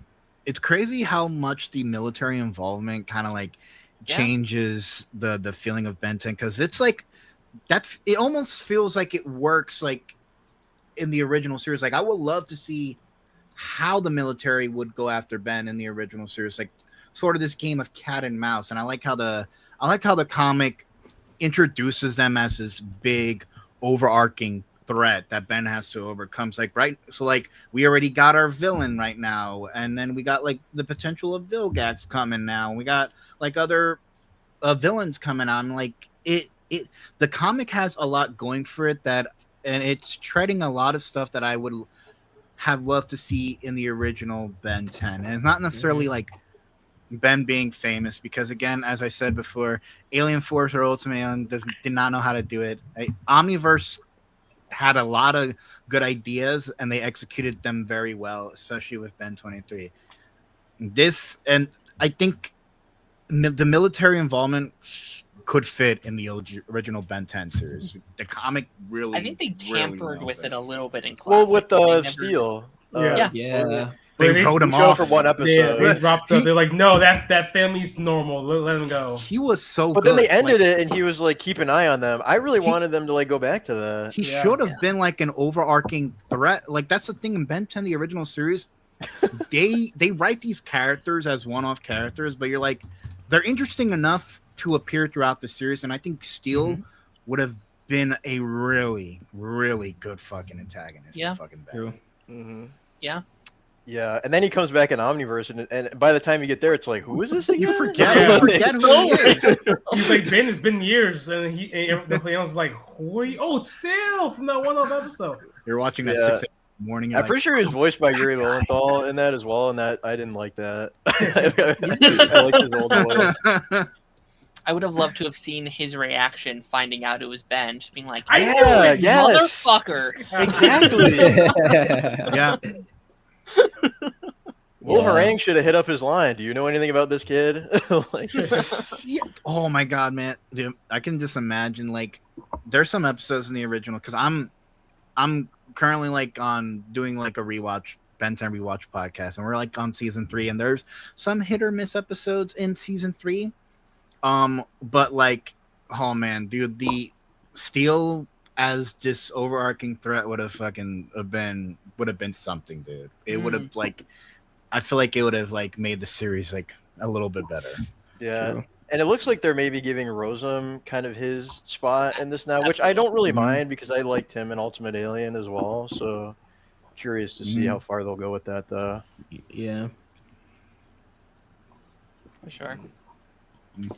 I'm going to pull up a couple images here because I do want to talk about the alien designs themselves because we haven't really we haven't really talked about, like, I don't think we had these images when we did this show last time. Benton fans' favorite topic is alien design. Did you just say we're roasting? We are Pokemon fans. We're coming up with, did you say we're gonna roast some alien? I'm joking. Ooh, which alien tastes the best? There is a video out there. It has to be Brainstorm, bro. Brainstorm, dude. He's a crab. He's a crab. Yeah, I feel like Ditto's made out of like ice cream or something, though. He looks delicious. Wildvine tastes like a salad. Wildvine tastes like a salad. Now I know this image in particularly I know like some of these images aren't like exactly what they're going to look like in a comic itself. I know there's a lot of seems as variant close art. as we're going to get right now, though. Just a general, gives us all the aliens here to talk about. So how many we've seen so far? We've seen Forearms, we've seen Heat Blast. We've seen Cannonball. Cannonball. I like how no matter what, Forearms, and when they do a new Ben 10, looks exactly the same. Gray Matter looked like he just has like a different outfit. Gray Matter looked like he's stepping out into a Fortnite skin. Dude, it does look like how they would make Gray Matter into a Fortnite skin. Yeah. If it ain't broke, don't fix it, man. Yeah. I mean, like we kind of saw like Stinkfly. I mean, I guess we kind of saw all of them in the last issue, like partially. When he was like shifting through them, like Overflow, the Stinkfly. Mm-hmm. Yeah. I don't like the Stinkfly design.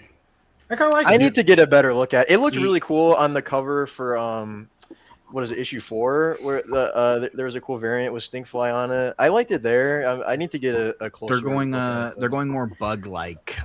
Yeah, I missed the stocks. Yeah. I mean, I don't mind them being more bug-like. I prefer that to the reboot design where it's like a humanoid stink man, I guess. Stink man bug. But I like that, but I think they just, if it's gonna be like a straight green, like it's just gonna all be green and it's gonna look like a praying mantis, I think that's like the least creative design out of the 10 so far. I'm not really in love with that one.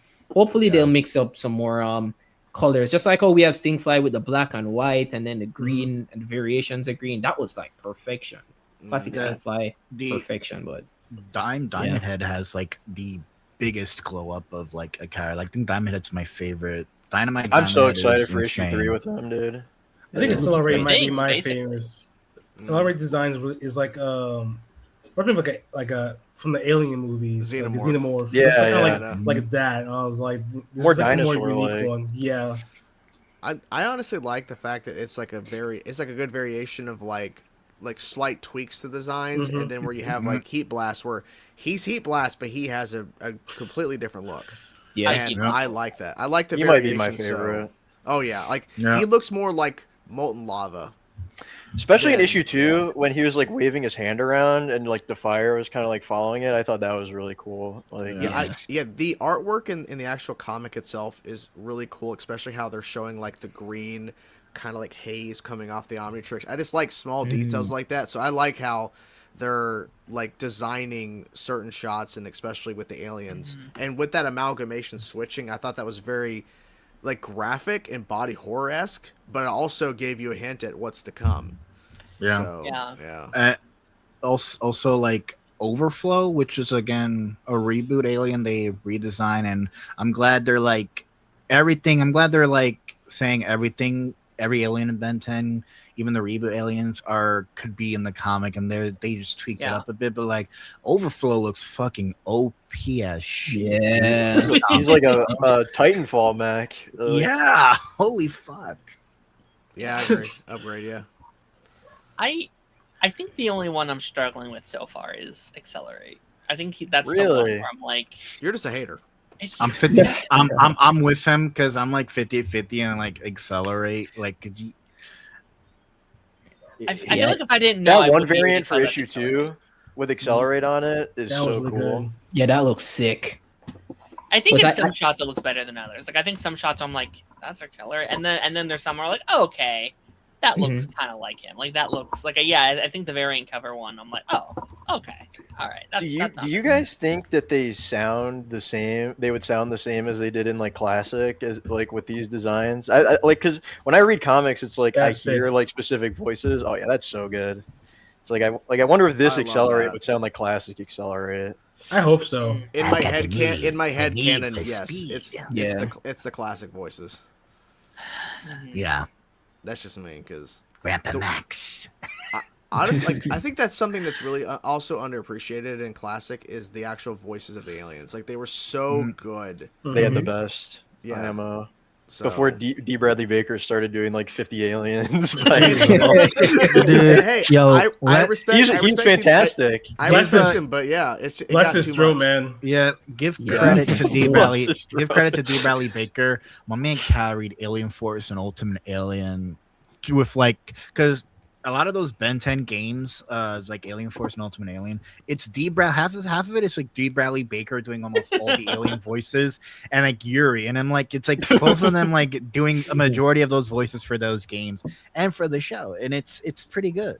They kill it, but like holy fuck, their voices must be. Let me shot, tell you dude. something. Yeah, they're I will really good. say, I think that this upgrade, I don't think it would sound like Ben. I feel like it maybe would sound more like Reboot Upgrade, honestly. He's Like, he looks too terrifying. scary.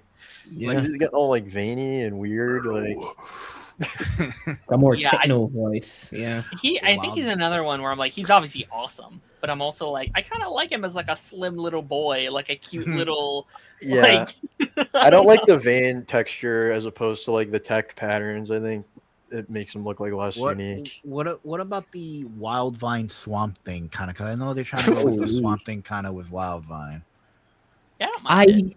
I like it because they're leaning more into. You remember those wild vines that we saw in Secret of the Omnitrix? Yeah. Yes. Those predatory wild ones. I really like that they're kind of leaning into the fact that these things actually eat flesh. These are carnivores, man. So like they shouldn't look so friendly like what we got in classic. So I think this is pretty good. I think it's a good design choice. There's It definitely also looks like you can do like legs and like tendril legs, like based off of the concept art that Robert Carey posted. So I'm kind of curious to see like how he'll look just baseline in the actual comic. It's gonna be frightening. I'll say like there is definitely a lot more combat aliens than there were previously. Like the thing I think about that works so well with classic is like there's their combat, and then they, you have your like special uses. Like Wildvine wasn't always for fighting, but the stretch places and upgrade doing this and that. I feel like all of these could catch hands. Like I would not want to place a bet with any of these guys. Like even Gray Matter, I'm like, yeah, I'm going the other way. I'm not fighting Gray Matter. Look at, he's posted up. He's ready to go. Like he's ready to go, man. I really wonder what they're gonna do. If they're gonna do anything different with Gray Matter. Give him black hole powers, yo. Come on. Oh my god. Fucking robots, whatever the hell. No. I understood that reference.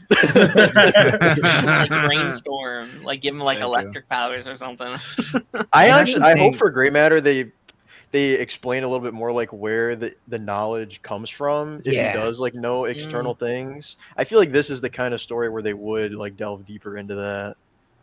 That's like the point I wanted to talk about. There's a fan comic called My Hero Academia 10B where Midoriya Deku gets the Omnitrix, and amazing. It's insane. Like if you haven't read it, I suggest you guys take a read on it. It's on Webtoon. But the way they interpreted Gray Matter in that one is that he kind of has to study stuff as well. He's innately smart, but he has to study too. And when he does study, Ben retains the information when he returns to human form. So I think Deku knows German and he studied it with using Gray Matter, or is it Russian? One of them.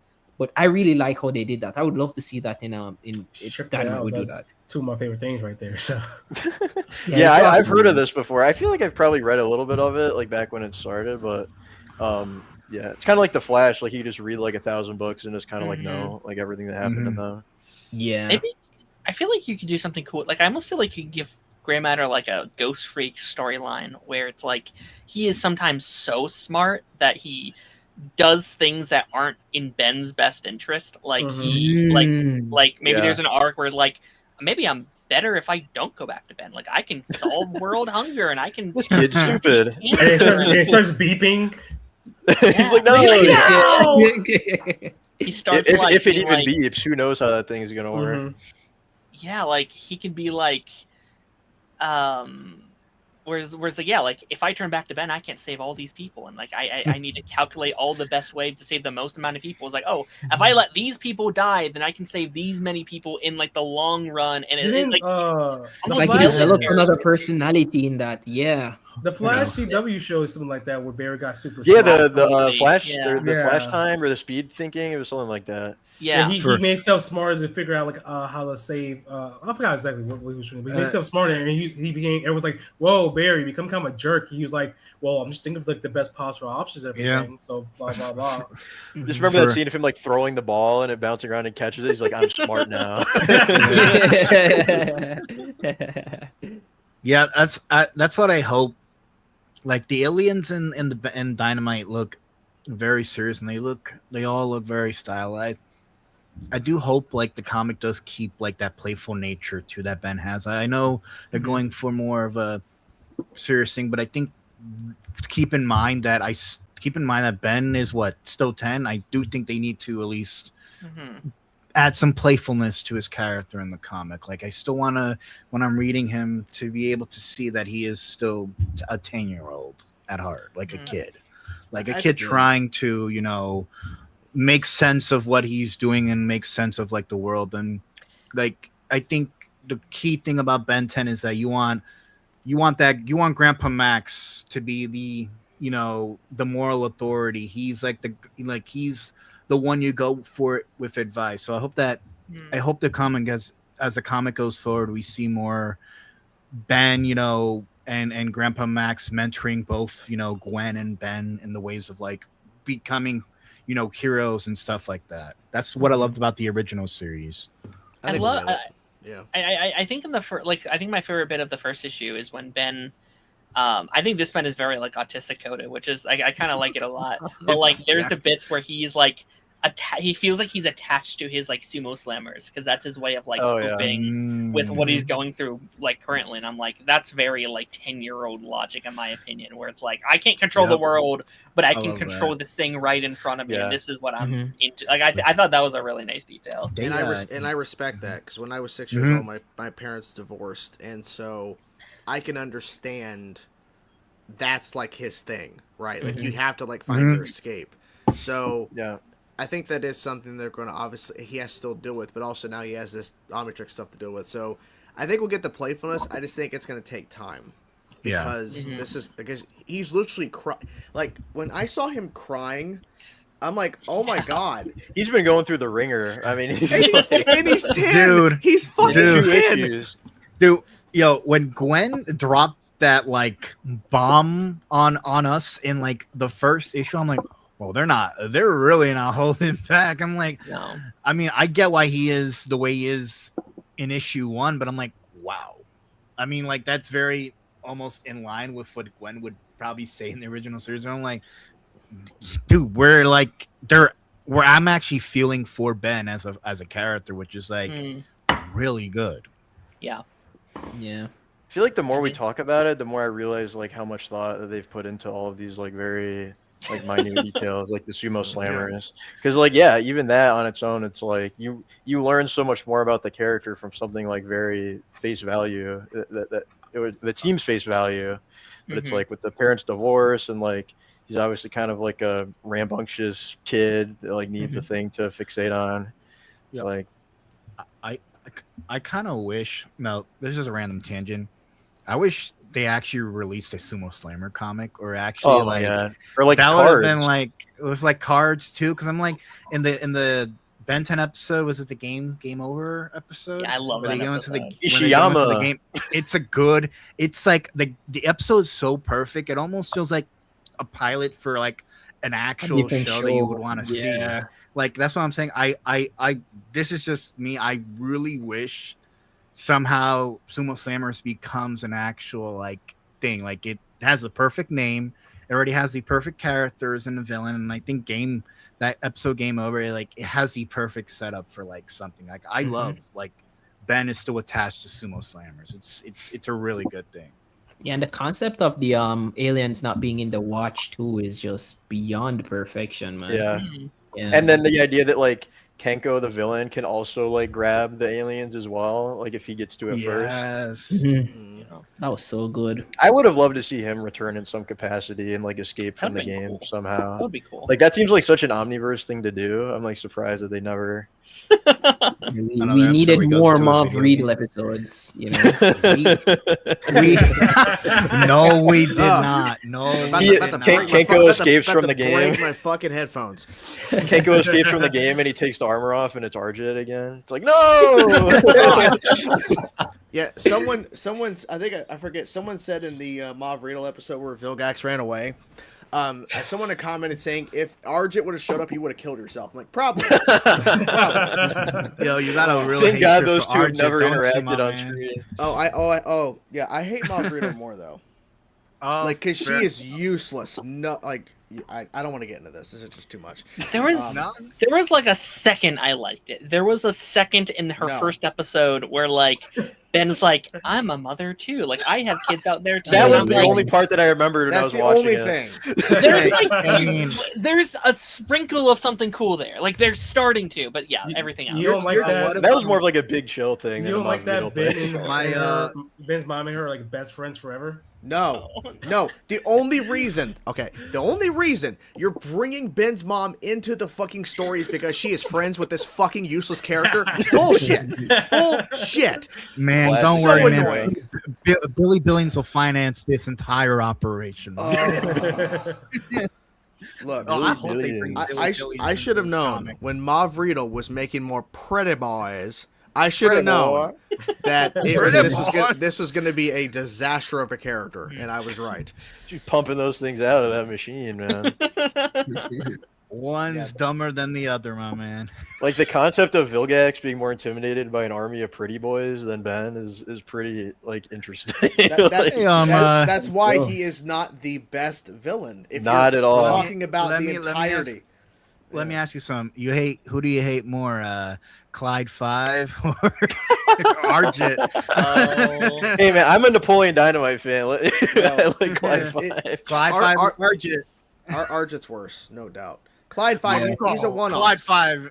He's Clyde a one-off. 5 is worse. He's a one-off. Clyde 5 is one-off, awesome. but I think One-off when character. you bring up Clyde 5, people hate the fuck out of him, dude. Yeah. Look, you're talking one episode that was just jarring as hell, and ruins the intro, and then you have this little fucking rat who just won't go away. They won't just take him away. You're like, no, sorry. Didn't they connect Arjit to like Kevin and like aren't they like sort of brothers? You hate it, don't you? Well, yeah, they kind of made it so they like grew up together in the Null Void. Yeah, you hate Yeah, this. They just kept making it worse. They just kept like, oh yeah, They're he's the ingraining reason. him deeper and deeper into the story. Yeah, Spin-off God. team, Arjit 10. He's not a He's- one-off. He was like with the He's, rooters he's too. the reason why Pierce is the way he is. I'm like, oh fucking Christ! Oh God! Now I can't like Pierce either. Well, thanks, Joe. It all goes back to Arjit. And to be honest, I The wasn't fact that really. they killed Pierce and not Arjit is so insulting. No, they should have killed Manny, that little asshole. They should have killed him Oh instead. my god. Poor Wow. Pierce. My man got done so fucking dirty. He's like I'm one of the glad he only did. characters I'm to get glad like murdered he on did. screen. Darren, I'm glad that he got done I dirty. liked Pierce. He deserved it. I liked Pierce. Yes, he deserved to be murdered. Well, no, I said In the no. middle I of the said night. I wasn't talking about Pierce. I'm talking about Manny. Manny should have Oh, deserved it, sure, not okay. Pierce. Pierce Pierce got is Yeah, murdered. Manny, I feel like they could have made him like a little nicer as the show went on, but they never They really should've. did. They should have. I And think his also- personality is perfect. I don't think he needed to be nice. I guess it was more like a rivalry thing that he felt that he had with like. It was a Ben or one-sided whoever. rivalry though. It was Exactly, because Ben already knew he could kick his ass. Yeah, so Bill's it's like, bro, kick your ass off a try. What you talking He about? got an ego on him. I love it. I love it. yeah, I like all the plumbers, helpers, even Mm. Cooper, Yeah. His weird All the homies blow-up hate that was just like Arjit. Kevin. Chris Pratt, Cooper. Yeah. Oh, I keep forgetting it was Chris Pratt. Insane. Dude, yeah, you know, before he was like in voicing every character, he voiced the one character that takes the most L's in every Ben 10 iteration. When he was a Yeah. kid, he was taking L's. Alien Force Ultimate, like, well, yes, he could fight. He somehow got an L sometimes, man. Yeah, they And did he's make him like kind of like a hell. loser in Alien Force. Yeah, they was he like still pining for like Gwen or whatever? Yeah. Which that wasn't the thing from the original. Coming in, they brought up. I was like, I don't remember him having a crush on Gwen. He was just like, you guys are weird. He just wanted to be friends with them in class, Yeah, like, and but he you lied to guys- them about You the guys kind of just tickets. jerks though, so I'll just go home now. Bye. I hope you if, guys I hope if suck. Dynamite introduces him, they kind of change his character. You know, just don't remove, just don't make him like in love with Gwen. Even like, I do think that just kind of like ruined his character in Alien Makes Force. him one Like, note. It's just kind of Yeah. like he is that one bit, and they never get over it. Yeah. I guess. I still stand by Mhm. that the best Cooper is 5YL Cooper, but I won't No get joke. into No specifics joke. with that. no, I agree. I agree with that. No, I agree with that. So we had. Let me pull up the image here really quickly. There was another pretty big thing that happened in the Ben 10 world, relatively pretty recently. I'm trying to find the photo. Ooh, I know something. Um, Yes. The You know, I can share greatest my game screen. franchise of all time. Oh, the Roblox thing? No. yeah, I'll just share my screen. Bro, set the roll. Oh, the That's the only other thing I could That's why I think was bringing up The the gray gray matter matter, black yeah, the hole black thing. hole. Yeah. Dude, they are just pumping out aliens in that Roblox game. I've only played it a couple times, but I always see like Ben 10 news talking about like the new aliens they add. Yeah, I only see it on my time. I'm like, if I had the time to play it, I would, but I'm like, I kind of don't want to play I played it once, unlocked Chroma Stone, and then I never played it again. That's all I wanted. I never yeah, I touched think it's- Roblox, so Yeah, because you unlocked Chroma Stone. So why Oh, would you? what am I talking about? Yeah, Fortnite. this. The best. The best. Dude, We- when they something showed that it was multiverses Ultimate couldn't Alien, even do. I literally flew out of my seat. I was like, I feel they made this just for me because nobody else is gonna want this. Something multiverses could never fucking do, and Fortnite did it. Yeah. Thank God that We they begged have- for years. We're like, Yes. it doesn't even have to transform. Just it can just be Ben, and I'll be happy. But no. They're like, no, you're Kuro, getting like- the Wicked Witch of the West, and you'll Kuro- like it. Dude, Kuro and the Ink Tank were like petitioned. They made countless videos on it. Yeah. for, I like, made a the really good developers to, video like, when Multiverse was first came yeah. out. and like I- it was good. Like it was insane. My only issue with this is that Gwen did not get a second skin. That's my only issue with this. Yeah, Because you give Ben Heat Blast and you give him Alien X. Gwen should have got Lucky Girl as well. True. Like Ultimate Yes. Alien Lucky Girl. I feel like Yes. maybe they didn't just because I feel like she was only in the Lucky Girl costume like once or twice. And, I mean, Yeah. yeah, I get it, but oh at yeah, the it was same once in time, that time travel. Yeah, it's still Yeah. iconic. but it's still something they could have done because it's like, oh, Ben gets 2 transformations or 2 additional skins, but oh, Gwen, just 1. It's fine. At least if you're No. gonna go that route, at least add. Wouldn't it be cool if the other variant for Gwen's skin was Charmcaster? Because I kind of like when I think of Gwen, I also think of like those two being kind of like polar. But they don't really do opposites of edit one styles another. like that in Fortnite. Yeah, Yeah. I'm hoping for a second wave where we have Kevin. Yeah. Where's Kevin? I need Exactly. Kevin. Yeah, Yeah. I think that Kevin and was Max would be missing. good. Yeah. I saw The- someone on the Twitter be like, they should put Amalgam Kevin from Classic in Fortnite. It's like, how the hell would they fit that into a Fortnite shaped skin? They're probably just doing him with like different absorbing stuff. So. Yeah, like metal, wood, Mhm. whatever. Yeah. Which I would yeah. like. Yeah, And give him the hammer hands or something. Yeah, the metal and I think the wood would be like, or something would be like their variants for him. Yeah. Mm-hmm. I was surprised they went with like. I don't really like the Ultimatrix Ultim.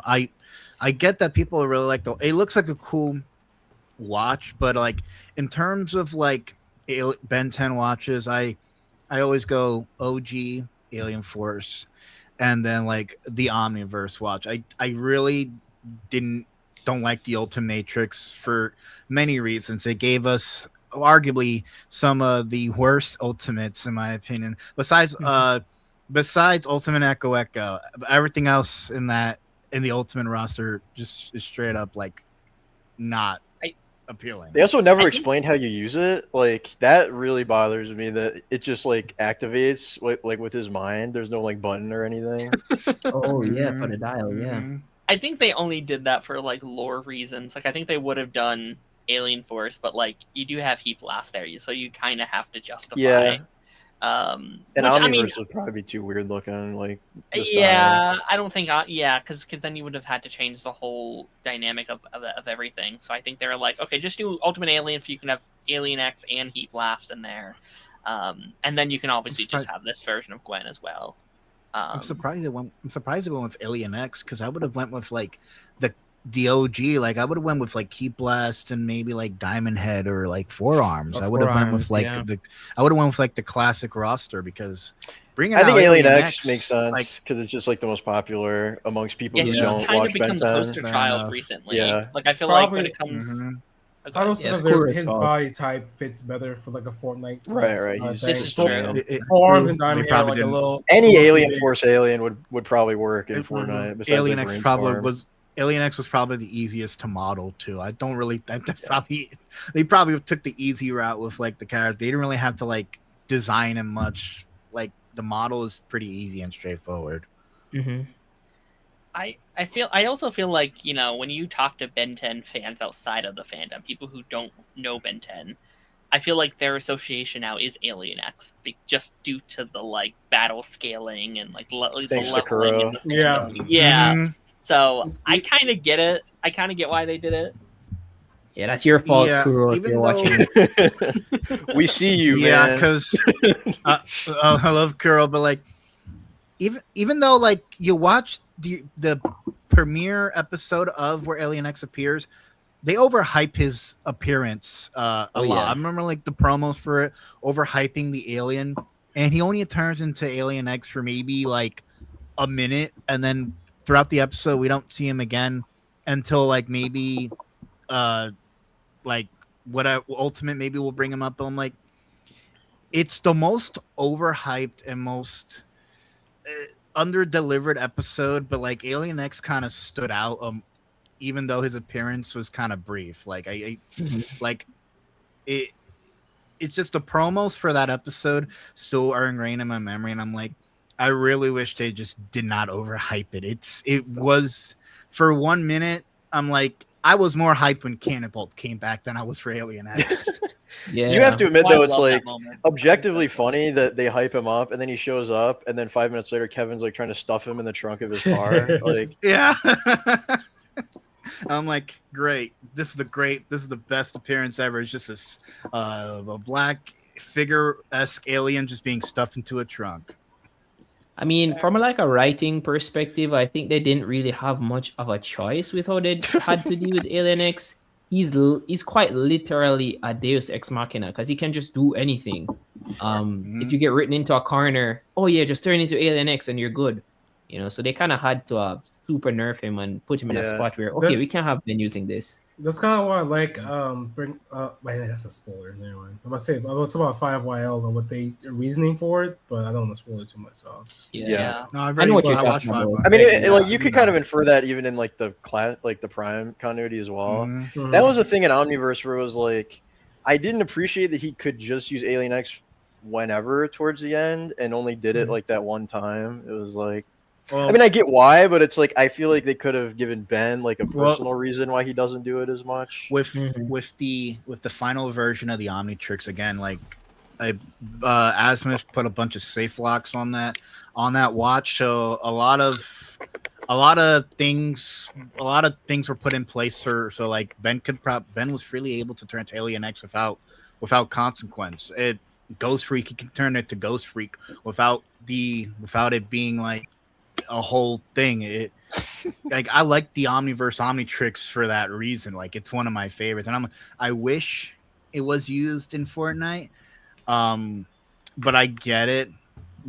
But I get that the Ultimate Matrix is it. People like it, even though you know. Yeah. I like Dude, imagine Rook in Fortnite with the Proto Tool. That'd be too good. Don't tell me well. Yes. It's just one weapon. It has like 50 different edit styles. Okay, I gathered a couple questions from chat from throughout the stream as we kind of head into the final bit of our stream here today.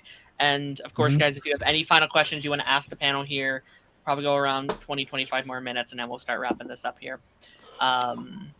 So Mercy says, I miss when Ben used to say the names. Do you guys prefer when he says the names, or do you like it more when he's? I would say for like people that maybe just starting to watch the show, I mean, it is nice just to hear the name, but I don't think it's needed once you get to know the aliens. I agree, but I also love in Omniverse Season 1, he doesn't say the names of any of the aliens, and he's trying to get Humongosaur the whole season. And then at the end, the first alien he does say the name of is Humongosaur, and I'm like, that's perfect. I love that. But yeah, I think, you don't need it as you go. I like it if it's like the part where it's kind of like when Spider-Man stopped telling jokes, is when like been serious. It's like, he was his name, but like when he doesn't say the name, you're like, oh god, he's locked in. I'm about to get my ass beat. Or it could be a thing where instead of Ben just saying the name, he goes like, say like your point, Humongosaur, and then he hits it and he gets it and he goes, oh what? And then he says the name. Stinkfly. Like that would be a way to kind of get the name out there in the dialogue without him just going Humongosaur every time. Yeah, that they just have to make him disappointed every time. He'll say the name. Alien Force kind of ingrained that in my head. Like I like when Ben says the names because it's just you get to know the new alien he transforms into, or it's recognizable. I mean, like I don't think the reboot does the alien names at all, if I'm not mistaken. No, it doesn't. Omniverse doesn't do it either. Yeah, but like I like when the names are called, and I know the reasoning they did it. I know the reasoning for it is because Ben uses it as a battle cry, even though I'm like, we didn't really need an explanation of why he says the names. I think it strikes fear into the hearts of his enemies. It strikes fear, and I'm like, no, it doesn't. It doesn't strike. Are you gonna get afraid hearing like Goop? Goop strikes fear into people's hearts. Everybody run! He turned into Goop. It's just really cool. Like I associate Ben 10 with him saying the name of his aliens.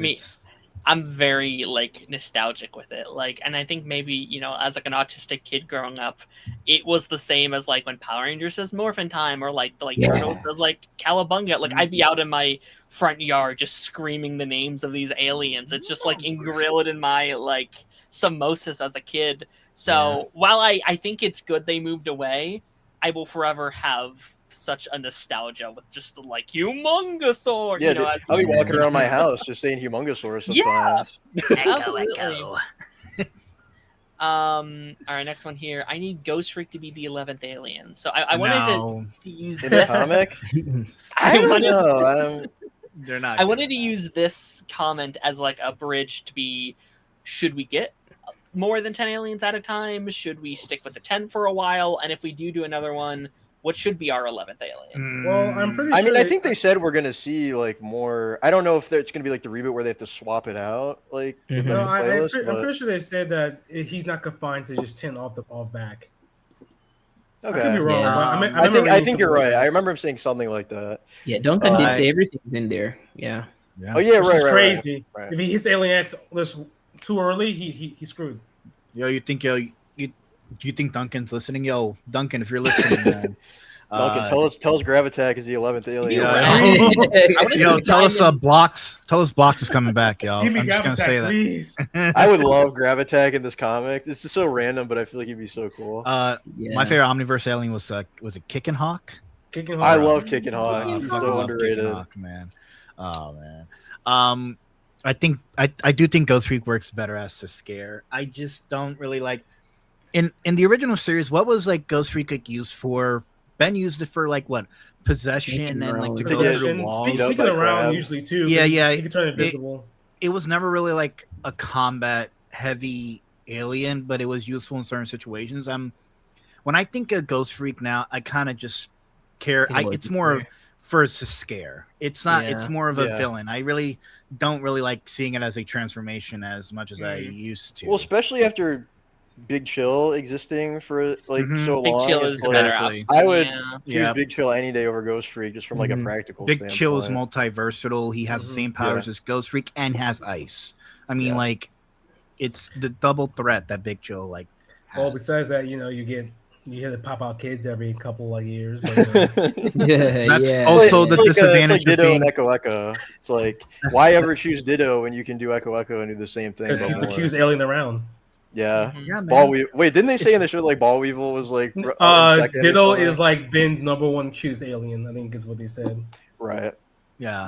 There's a popularity poll. I don't think we need to have Ghost Freak be the 11th alien. We have too many good options. I would love to see an Alien Force alien or an Omniverse alien be I would like mix it up a little bit. Like, are we really like I'm surprised people are still pining over like Ghost Freak when I do think there are better options for, like, again, as you said, Big Chill. I just don't think Ghost Freak has much of a purpose. I feel like they can redesign him. That's probably the biggest reason people want to see what he'd look like. Yeah, but in terms of like usability, I'm like, at some point you're gonna see him appear, and he's gonna become scared. Like if they go that route, which I'm like, I'm happy to see Sascara back, but I'm like, I feel like you could do that without adding Ghost Freak into the watch. I think him as a villain would be terrifying in this continuity. I think it'd be interesting if he was like separate from Ghost, or like he didn't start in the watch, but maybe it's kind of like an origin kind of thing. Sure. This one's for, I guess, Jordan, but also I want to ask, like, if we'll see if we want this character in here. Chainsaw just waiting for Dynamite. Xylene. Do we think we're doing her, or do you think we're just abandoning her again? No, are we doing her? I think based off of. I would love to do her. Hey, God. Keep it in your gray, man. Sexualizing fictional characters. That's always fun. So I don't think we're doing it because I don't believe she was being chased by anybody. I don't believe she sent it because it wasn't like a thing to where, she is on the run from Vilgax and she's sending it to Max and it just gravitates to Ben because the DNA is close enough. So the fact that he just crash landed, it seems, I don't think we're doing Xylene. Unless Xylene shows up later and explains that she sent it from her planet or something. I don't know. They could do that. I don't know. Yeah, I guess it really depends on, like, was it sent or did this thing just fly out of the sky? Maybe he was like fleeing from somewhere. Who knows? Yeah, that's the thing. Like, wait, what if the watch knew it had to run? Like, it knew it had to flee. That'd be fun. That'd be cool. And it just latches onto Ben because he's the first thing it sees. I think so. Yeah, I think that would be interesting. Like the idea of like the watch is sentient enough to know it's being chased by Vilgax or it's being chased in general. Because Crab's now here, right? So why is Crab here? But like obviously Vilgax sent like obviously yeah. But the question is like is it Vilgax specifically that chased it away to where it went to Earth, or was there something else involved? That's a good point. Yeah, because it seems like maybe now he just like knows where it is, but we don't know like how he like how we got to where we are, I guess, which will be interesting. And who else wants it too? Right. I think I think this would be more people that are wanting the watch. Yes. Yeah, maybe more like space stuff, like off rep in this one. Like, oh yeah, because we've had it before. Wasn't it like an episode where somebody was trying to buy the Omnitrix, or like there was some sort of like bounty on it or something, and then that's where we got Volcanus. Was that who that was? Well, Vilgax put a bounty on it in Classic. Yeah, it was an Alien Force episode where some guy was trying to steal Ben's Omnitrix and he cut his own hand off. I remember that. Yeah. Sunder. Sunder. Yeah. So I think that could be something. I would love to see Sunder again. I loved Sunder. Sunder would be sick. Yeah. He's a cool design. Yeah. Cool. Yeah. The Lobo of Ben 10. Yeah, Lobo, Green Goblin-y kind of yeah, because the opening shot of him on his it was Spider-Man. I'm like, oh, this is so good. Yeah, that's true. Yeah. I needed more Spider Monkey doing Spider-Man things in general. And that made me happy. Spider Monkey and his amazing friends. I brought this up just because we haven't talked about Vilgax in a big way. We did get our first look at him in the first issue. I know some people don't like it. I know some people really like it. Do we like how he looks? Are we excited for? He's ugly. I love him. It grew on me. Oh, in the comic. Oh, yeah, he looks good. Yeah. He looks good. Especially, it looks like he's gonna get different outfits. I know they showed like a unfinished page from an upcoming issue where he's got like a more of an outfit on. I say his design is a lot better than what they did with him in Omniverse. Yeah, I'm just gonna say that right now. Well, that's the advantage of comic books in general, like with all the characters, is that you can kind of just have characters in different like outfits and stuff, and it's not really like a whole process like it would be to have, storyboard everything the same way in a show. Yeah. I think it's interesting that he's like okay. Like, in Classic he's damaged for all of the first season. He's in a tube, and so like he's just chill. Like he can come down to Earth anytime he wants, it seems. So I'm curious what's gonna keep him away. Is it just the time it takes to get there? I think so. Gas money. Yeah. Gas prices are up, man. So Vilgax trying to pay for that gas. Man. Yeah. I definitely want to fall in love with Vilgax again, though, because it's been a minute for me personally since I. He seems like a warlord. Like he looks like tough. Like I'm like, all right. His Vilgax. It's a characterization. I think was it Alien Force or Ultimate Alien where like they gave him like a fucking sword and the Infinity Gauntlet or whatever the fuck they were. Alien Force. Yeah, and I'm like, bro, I get what you're trying to slim him down, but like now you look like you're just selling. You look like you're trying to sell action figures with Vilgax. And, like, I mean, they were. I know. I'm looking at his design right now. I'm like, he even had the Omega beams. They were just like every supervillain thing we can give Vilgax. Yeah, they were. His Alien Force design has too much going on where I'm like, I feel like you need to simplify it. And I do agree with the point that his design looks a little odd in Alien Force. Like it's like they're trying to go like He-Man-esque, whatever, with the sword and all that. Very Thanos. Yes, but I'll say this: I actually respect and appreciate it because we already had a certain Vilgax already in Classic. Bringing him back exactly the same way again, cool. But where's the evolution of the character? It's been 5 years. True. So where's the evolution with Vilgax? Like I agree. I would have rather them like committed to what they were doing already than kind of like backslide. But that was kind of Omniverse like with everything in a way. Because looking at Omniverse Vilgax on my screen to my left, at least with like Alien Force, it's like there's a lot going on, but it's like it's not as bad as what Omniverse do with Vilgax, because this one is just hella fucking confusing, dude. Everything on Omniverse Vilgax just does not look right to me. It seems like very like Jack Kirby, like New Gods inspired with all like the protruding shapes and everything. And I know Derek, who designed everything, was like a big comic book guy, so it makes sense. I still have a lot of love for Alien Force Vilgax, even though people don't like him, because he was my Vilgax as a child. I think it's the gun that bothers me a lot. You have laser eyes, but you're still using a gun. He never used that gun in the show, though. Why wasn't holster on his freaking waist? He had a gun? Because he had a gun. There's promo art of him like with the gun like this. Shooting. He has laser eyes. They're 10 times as I'm pretty sure I think he got that before he got the laser eyes, but once he got the laser eyes, he's like, who needs a gun now? I have laser eyes. And they're Omega beams. You can make them go anywhere. Yeah. Why so I've never seen this before. It went with the fit. He didn't want such fit ups. Yeah. Okay, he looks like a Power Ranger now. It was an accessory. Yeah, I like where they were trying to go for a second. Like, I like the idea of maybe sympathizing Vilgax a little bit. Like, I think in concept, it's kind of a cool idea. Like, I like the Ghost Freak episode for the most part, where he's like, I hate you, but also I care about something, and I have this planet I want to defend. Like, I like, I'm doing what's best for my people, Vilgax, but I feel like they never commit to it fully. I feel like they never fully go into it. Yeah. Mm-hmm. Yeah, Ben was like, "Did Vilgax just save a little kid?" I think it was interesting where for the first time, I think Vilgax, if you could read it maybe like that he never really had any issues doing what he was doing until he met Ben. So if you want to think about like for a couple of years, he's been like building himself up. He's like, well, you're Ben 10, so I became conqueror of 10 worlds and everything. So I can like get better to defeat you, even though you're a freaking child or whatever. Still never beats them, but hey, I respect the grind. Mm-hmm. I Sean Vilgax. I like what they did with Reboot Vilgax. I do like how it's Oh wait, let's not get wait. We can't do spoilers. He hasn't seen it. Oh, you haven't seen it? No, I haven't seen it. No. My bad. I'll just say He wasn't there when we talked about that. I'll just say I like Reboot Vilgax, and his design is like very OG Vilgax, which is really good. I agree. That's all I'll say on the matter.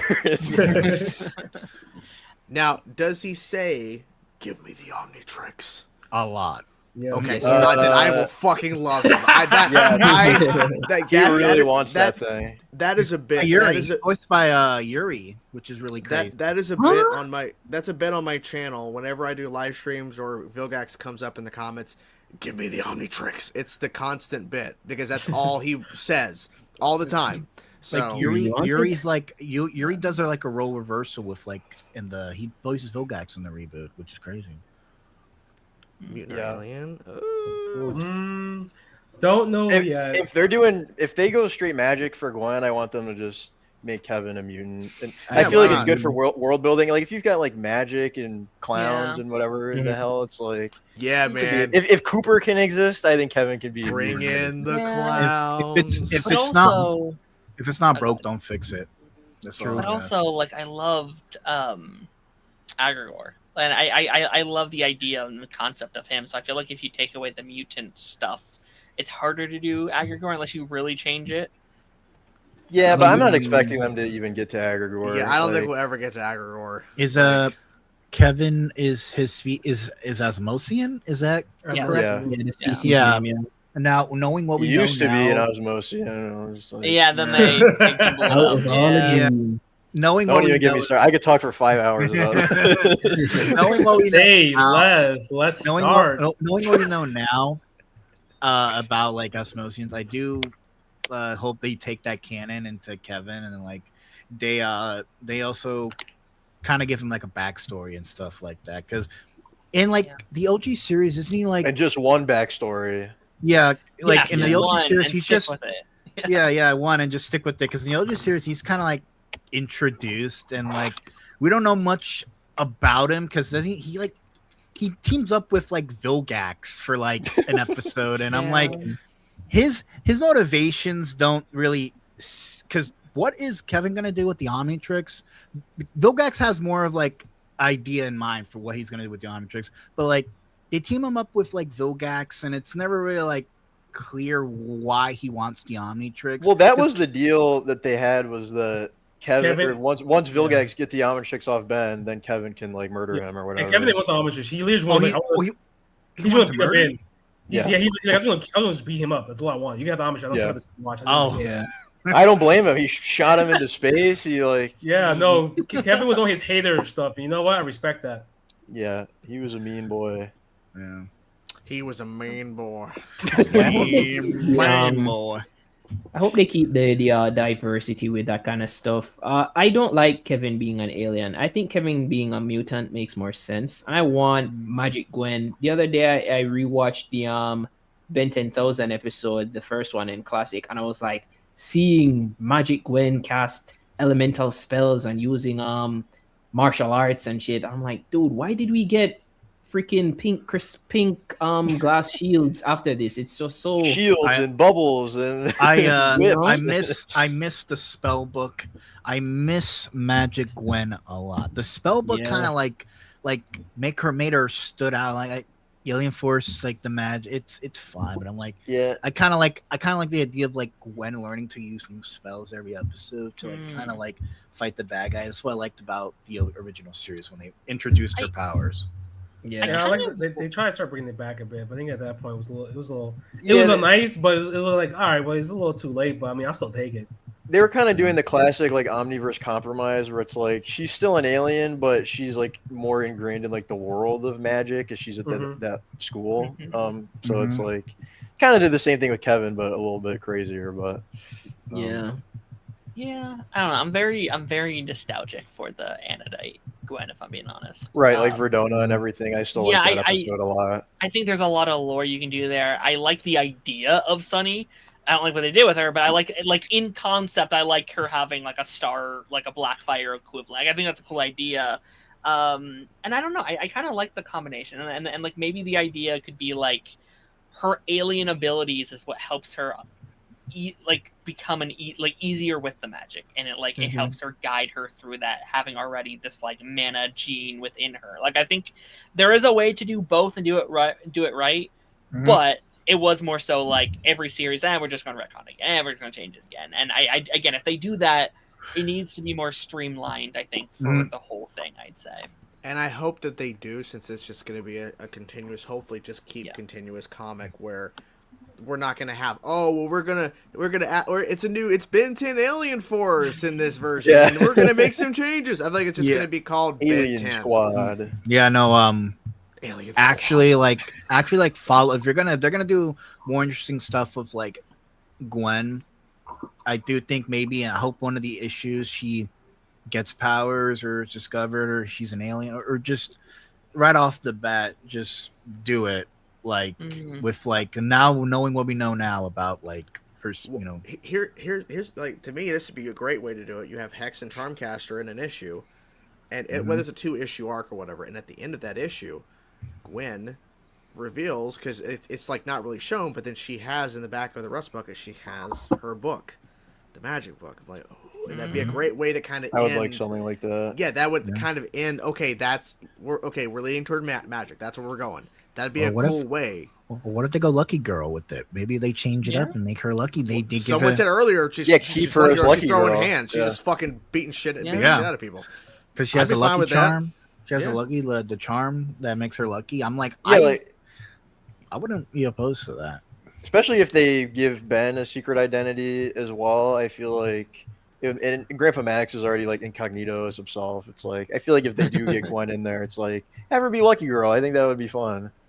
Yeah. I will say, to play devil's advocate, I'm kind of with you guys. I would not be upset with magic, but they have already established she's like super an alien. She's into all the like conspiracy theories, and I could see them being like, well, she's into it because she's always felt like a connection with that world, and she's always felt left out being a human. Like, I could also see them just committing and making her an alien again.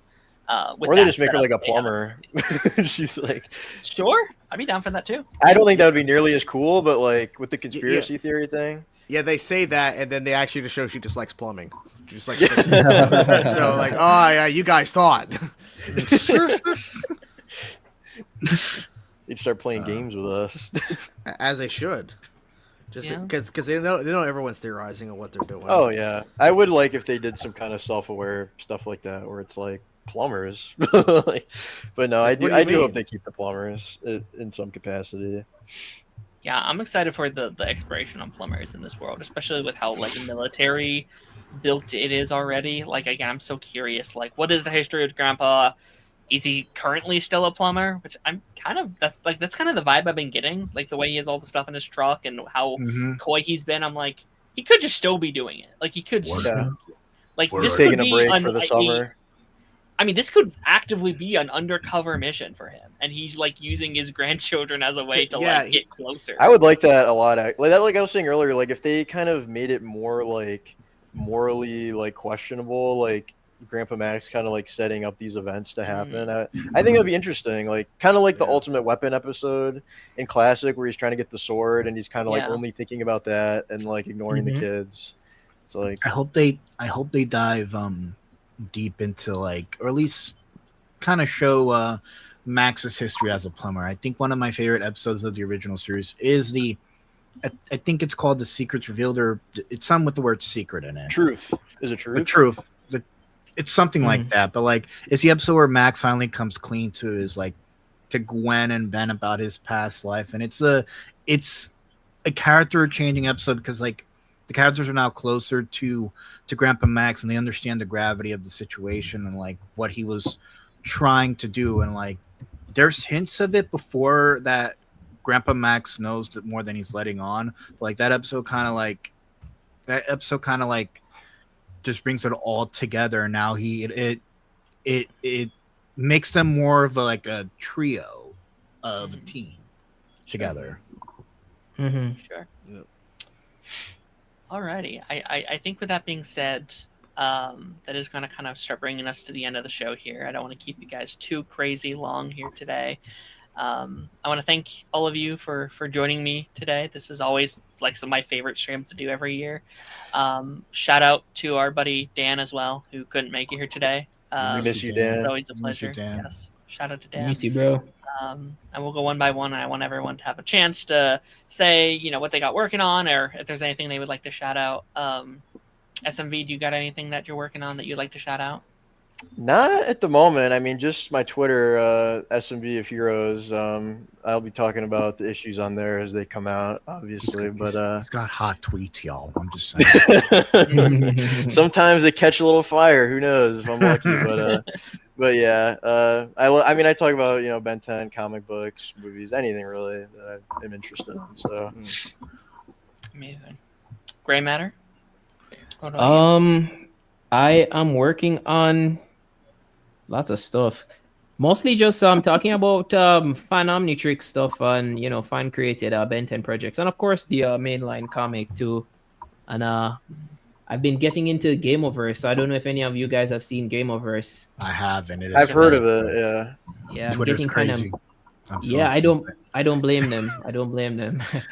But I'm just working on mostly like fan Omnitrix stuff. Expect me to review fan comics and talk more about the stuff that the fans are doing along with the mainline comic, because that's just like I think that's like so underrated, like what the fandom has been doing between in this 8-year gap. I think more people really need to like give them props, like what Trix has been doing, what Kuro and Ink Tank have been doing with 5YL has been like truly transformative work on the original material.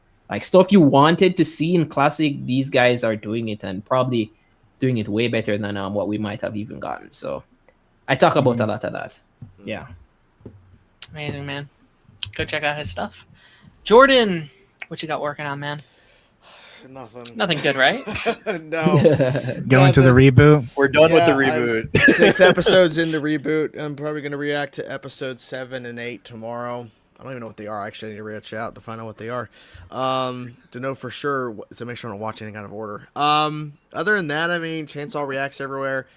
Council of Creators every Wednesday. Darren hosted his 100th episode last Wednesday, which was insane.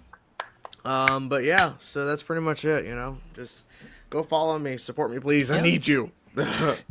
Again, like I said at the top, he reacted to all 4 of the main shows, which I feel like so little creators. And I think I've watched like majority of your videos on.